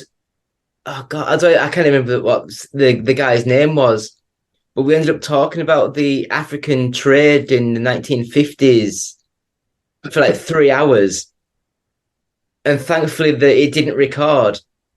You know, Jesus Christ. And that's when you know. That's when you know things need to change. Um, that's fuck. Wow, I couldn't do that. Oh God. No, this is the serious blast from the past. I've like this is a part of my like life that I had damn near forgotten completely.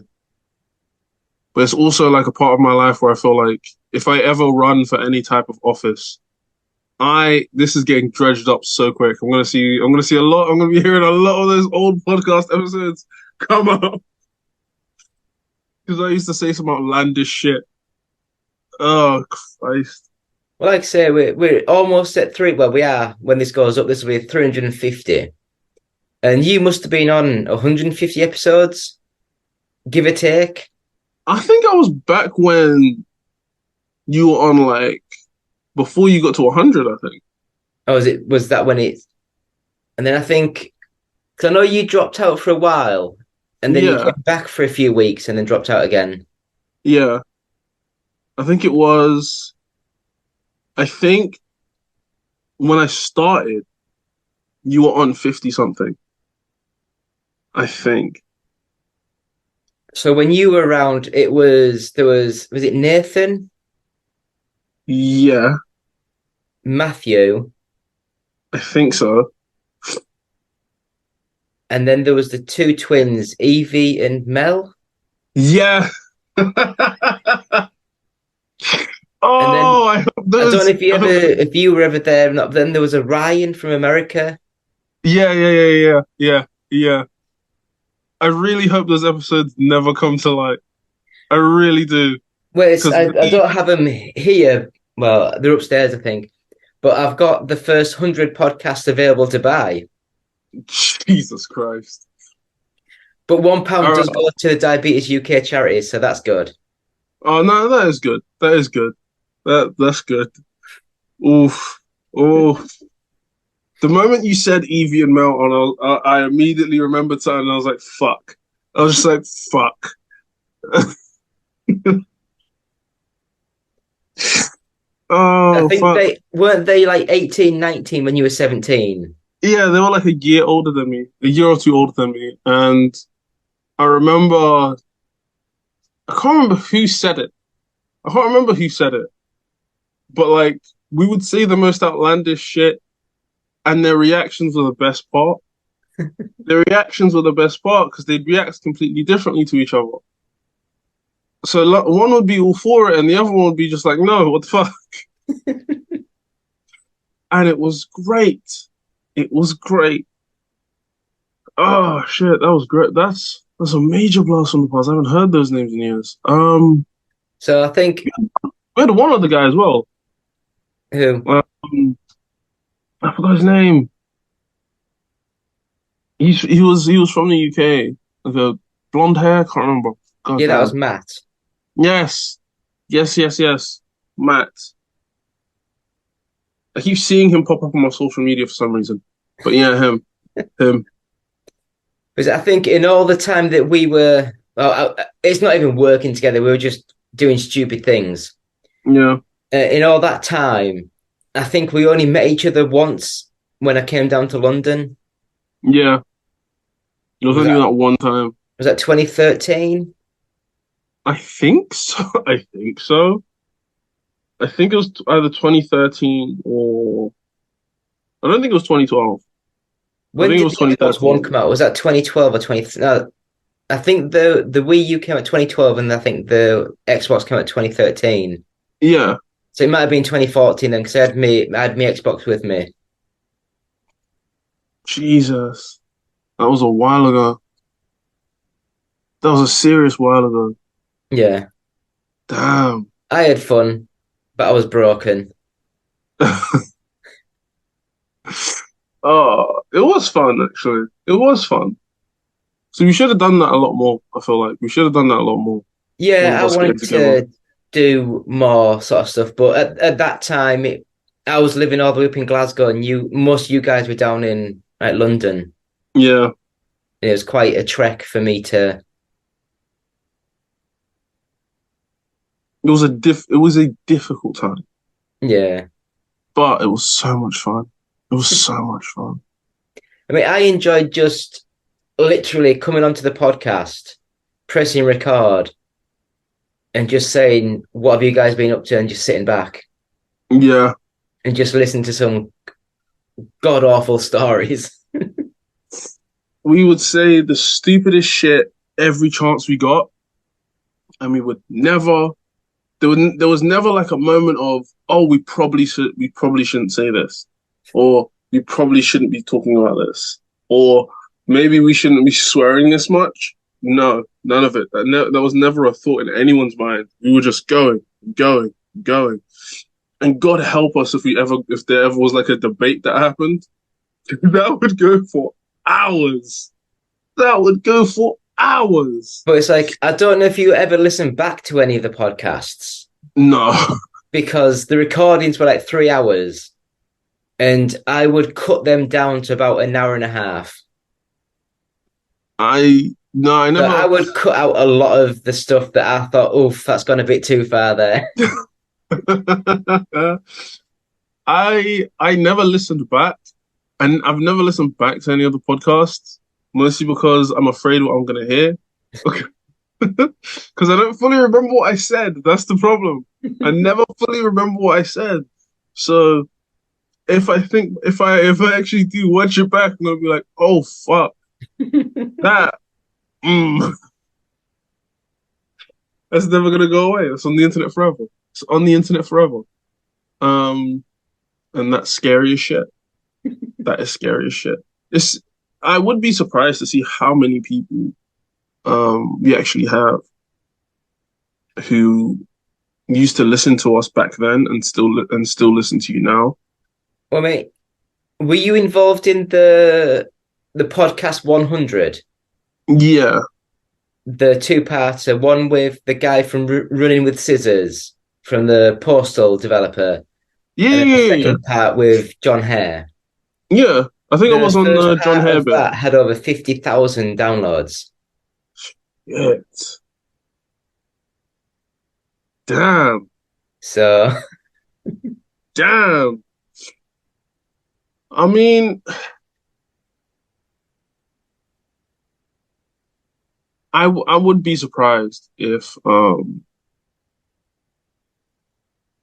would be surprised like to see the numbers of like how many people listen then, listen now, and like how many people remember all the outlandish shit I used to say. Because like I'm pretty sure I had a catchphrase back then too. And I don't remember the fucking catchphrase, but I remember I had a catchphrase. Something I would say all the time. It's terrifying how quickly time flies. It's terrifying. But yeah. I don't even know what else to fucking say anymore. This is one of the few times I am fucking speechless. I was gonna say, it doesn't sound like you if you can't say nothing. Exactly. I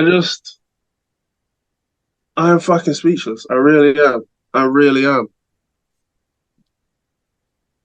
It was a wild ride, for sure. It was a wild ride. It was one of the first, I think it was the first job I had in like a gaming adjacent industry. Mm. And it was like my first taste of like those events and seeing those people and like being able to talk to the people that make the games. It was my first real like exposure to that. And it kind of just, for me, doing this solidified what I want to do.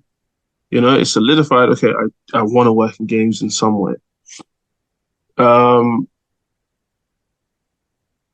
I feel like one thing I will definitely say for a lot of people to try is just like, if you're interested in the industry, start from a media perspective. Because if you start from a media perspective, you learn a lot of shit. You learn who to listen to when there's announcements for games or like news breaks. You know, who's going to be lying to you, who's going to be telling you the truth. You're going to know, you're going to get like to see industry events and see what the industry is actually like. And actually get to meet you might be able to meet the people not even might, you probably will meet the people who who make the games that you're interested in. Some of them will like banter, some of them will not. Some of them will be interesting, some of them will be fucking boring. But it's gonna be it will be a journey for you. And if you come out the other side still wanting to work in video games, then it's great. But if you come out the other side being like, I don't want to work in video games anymore, yeah, follow that instinct. Don't do that. Because it is a tiring fucking business. I'll tell you that much. It's a tiring fucking business. But I feel like instead of me just talking, maybe I should answer some questions as well, if you have any. All I was gonna sort of ask is, are you still in touch with any of the people we used to chat with, or was it like a clean break? Oh, it was a very clean break. It was an incredibly clean break. I didn't talk to anyone after we left. It was just kind of they stopped speaking to me. I stopped speaking to them, and then that was it. Like Matt, I think I spoke to maybe once or twice after. And I think I have him on LinkedIn. And then the twins, no. I think they hated me. From what I can remember, that was a very difficult one. The twins. It was a difficult situation. It was a difficult situation, and I can't remember why. I know something was the only part of my memory from that thing, from them specifically, that I have left is that someone said something. I don't know which one of us it was. I don't know if it was me. I don't know if it was you. I don't know if it was Matt. But one of us said something, and it annoyed one of the twins so much that they were like, that they just disappeared. And I think it was like what happened. What happened was, as we were recording, they were talking between themselves, but not putting themselves on mute. And I had to have a private word with them about being professional.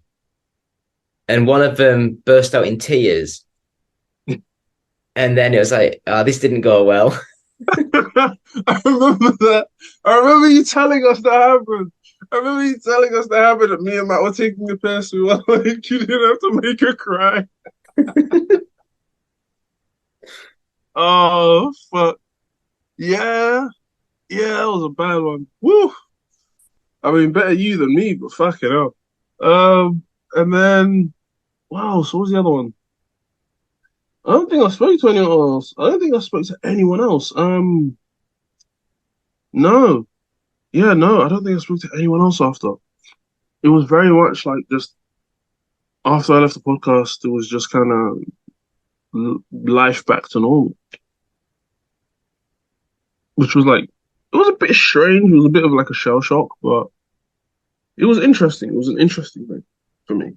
But I think what you guys didn't realize, it was like you guys, I can't even remember when it was, like every Friday, every Sunday, whatever, whenever we were recording. For you guys, it was just turn up at 8 o'clock, record for an hour, and that was it. Yeah. For me, it was turn up half hour early, get everything prepared, get the scripts written, get all the research done, all the news done. And then I'd have to record everything. Then I'd have to save all the files. Then I'd have to edit it all together. So I would be spending 2 or 3 days on each episode. You know, it was getting quite, and then especially when we had like 5 or 6 people on each show. Yeah. It was quite hard muting people that were talking over the top of others, and it was just getting, you know, every 3 seconds, like cutting little bits out, and it was just taking a toll. It's a lot. There's a lot of work that goes on behind the scenes to make something like this work. That I feel like not a lot of people understand. Like, there's a reason why now you have like these big podcasts who have like entire teams Yeah, of you have like the hosts, sound then you have producers and the stuff. production team that do all the editing and all the Yeah, setting up. like there's an entire reason why there is a team behind it, because it takes a lot of people to do that work. And I feel like the reason I feel like it was a lot more difficult because we were all around about the same age. Like I I'm not. think I'm much older. yeah, you were like you had to be the adult in the room when the rest of us we were all around the same age. So it was very much just like we were talking because we're all around the same age. It was very easy for us to talk, very easy for us to like have that flow of conversation. But that isn't what a podcast should be. It should be more cohesive. But our conversations were never cohesive. It was just a topic and then talk amongst yourselves, and then it was just a lot of conversation, a lot of conversation. And like people talking over each other, people interrupting each other. It was fucking awful. But so funny to record. But it's It like, was so funny to record. you think that was awful. I mean, I've had someone on the team since, and we had some interviews, and the guys, after we'd finished the interview, they were sort of like saying the goodbyes to me and all this, that, the other. And then this other guy started talking. And then they were on the phone on the call for over like another 45 minutes after. Because this guy he just couldn't get in his head that the interview was over, let them go, they've got lives. But he just kept going on and on and on. And I was just like, I'm never doing an interview with that guy ever again. It was an absolute nightmare. I feel like the issue that comes about with like just doing these type of like podcast things and just doing the interviews in general, the main issue I've found is just like finding people who understand how to have a conversation, how to end the conversation. If you don't understand how to begin and end the conversation, podcasting is not for you, because you're going to be going on for hours and you do not have the time. You do not have the time to go on for hours and hours and hours. And it was something that I had to learn as well. It was something I had to learn. I had to learn like, because it is weird because this was before the pandemic and everything. Yeah, So long before. we were talking. I was used to speaking in person. I wasn't doing like video calls and that type of thing. It just wasn't my thing. So I was used to talking in person and like being able to like jump in when someone's saying something and having those facial cues and like body language cues that you can use to be like, to say, oh, I'm going to jump in right now. I'm going to jump in. Or I'm going to quickly say something, that type of thing. I was so used to that. I wasn't used to having a video call. So like the courtesies you have to give when you can't see someone's face, or when you can only hear their voice, or when you can see their face, but they're not paying attention to you specifically. It's that. So then that's one thing I had to learn. It took me a while to learn. It took me a while to do it well. To have that conversation experience of just like, okay, I can say this now, I can say this now, I can say this now. I need to wait for them to finish. I need to wait for them to finish. I need to see if anyone else wants to add on to the conversation before I say something. There's a lot of like courtesies you have to give that I just didn't know how to do. But I did learn them. It took me a while, but I did learn. It takes time. Like, this isn't something that you can just like do out of nowhere. This is something that like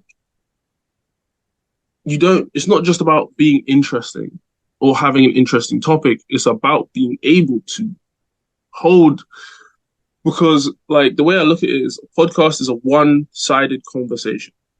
You are talking, the other person, your audience is listening, but you are still having a conversation with them. So you still have to have the right appropriate amount of breaks in it while you're talking. You have to have like moments where like it's not quiet, but they can think about what you just said, or it's not quiet, but they can. It's almost like you're waiting for them to give you an answer, type of thing. very few people understand how to do that well.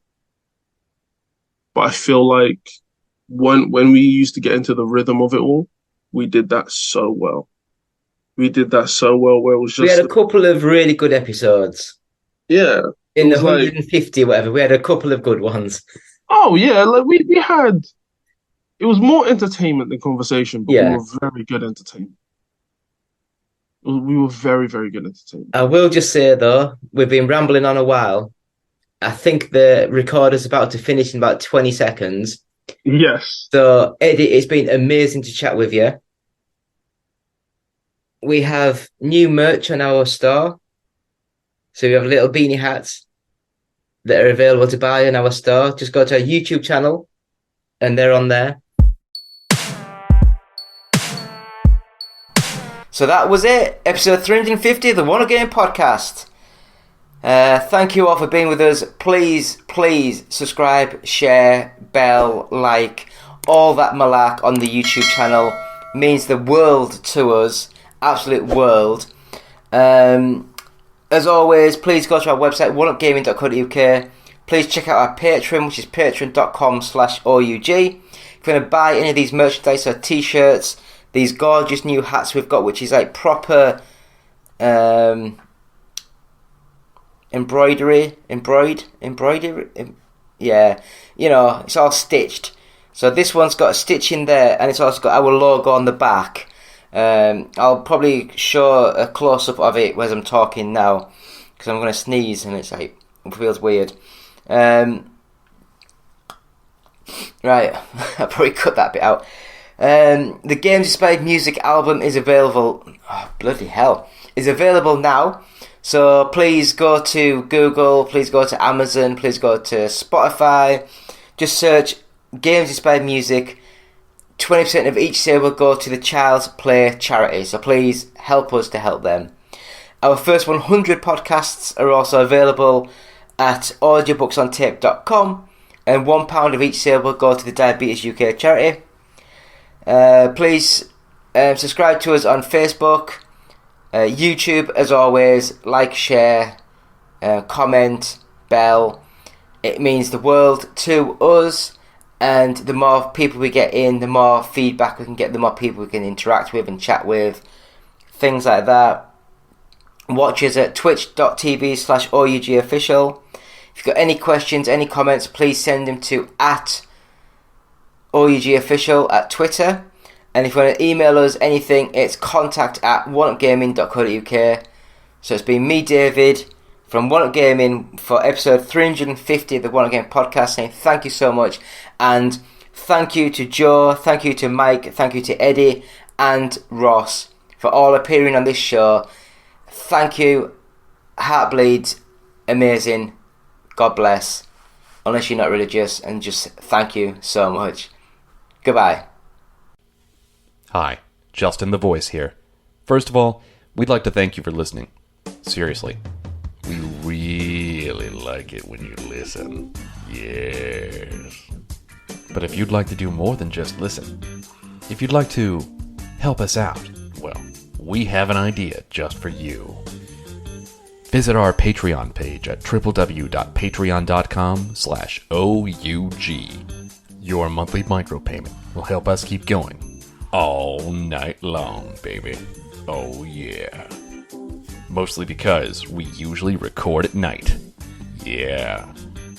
But don't worry, baby. We got something for you, too. We've got special benefits for all of our Patreon subscribers. Yeah. Again, that's www.patreon.com/OUG. Hey guys, Justin here. I just wanted to say that I've been thinking about you. I've been thinking about you a lot. Yes, you in particular. In that way. And I wanted to say, I think you're great. I've always said that about you. And I was wondering, if you think we're great, if you could give us a quick rating on iTunes, we'd really appreciate it. It would really, really help us out in that, podcasty sort of way.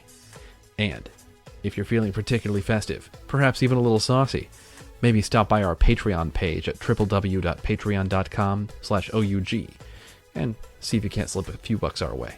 After all, every little penny or whatever space money they use in Europe helps out the show. Thanks for listening. OUG Gaming will always be free, but with your support, we can always move forward and always be better. Go baby, go baby, go baby, go baby. I love you, said I love you. Never put nothing above you. Won't let go once I can hug you on the floor. They hate because you let them know that you the ish. Now they hating not because you at the club and proving it. And so they choosing it too late cause now they using it. Can't wait from how you doing it. I know that they pursuing it. You will kindly tell them now my baby's here to watch me go. And for him I put on a show. You just blessed to be here so. My baby goes on. Her body rolls on. I tell her hold on. Making love with clothes on. Been on it so long. I think we gotta go. Get my grown man on. You know that I love you so. Just go, baby, go now. Go now. Baby, go now. Go now. Baby, go now. Baby, go now. Just go, baby, go now. Go now. I love when you go for me. I love when you go for me. I love when you go for me. Say I love when you go for me. I love when you go for me. I love when you go for me. I love when you go for me. Say I love when you go for me. I tell my baby go, but she's not even going though. It's the trust I have in her. Yeah, that's what do say to her. Yeah, I'm feeling kinda slick. I'm loving how I swim in it. No, I'm not taming her. The only one's engraving it. Sign it, still right from her lips. You need to know that she's my miss. Treat her like a treasure though. I never wanna let her go. I keep her right in front of me. My heart she will forever be. I do this so she'll never see. Life with me, no misery. You deserve the world, my queen. Yeah, I'm back down on one knee. A boy to a man that you have seen. No matter who's wrong, it's you and me. I'm coming for you, baby, so we can stay happy. I'm trying to work so hard for you and me. Go, baby, go now. Go baby, go. Baby, go. Go baby, go baby, go baby, go. Baby, go. Ha. Go, baby, go. Go baby, go. Baby, go now. Just go, baby, go now. I love when you go for me. Go for me. I love when you go for me. I love when you go for me. Say I love when you go for me. I love when you go for me. I love when you go for me.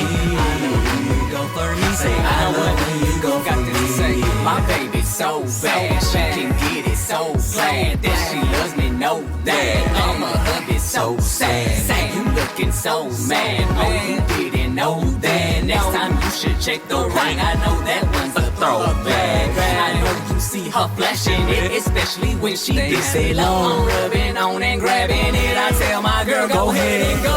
Baby, go now. Baby, go now.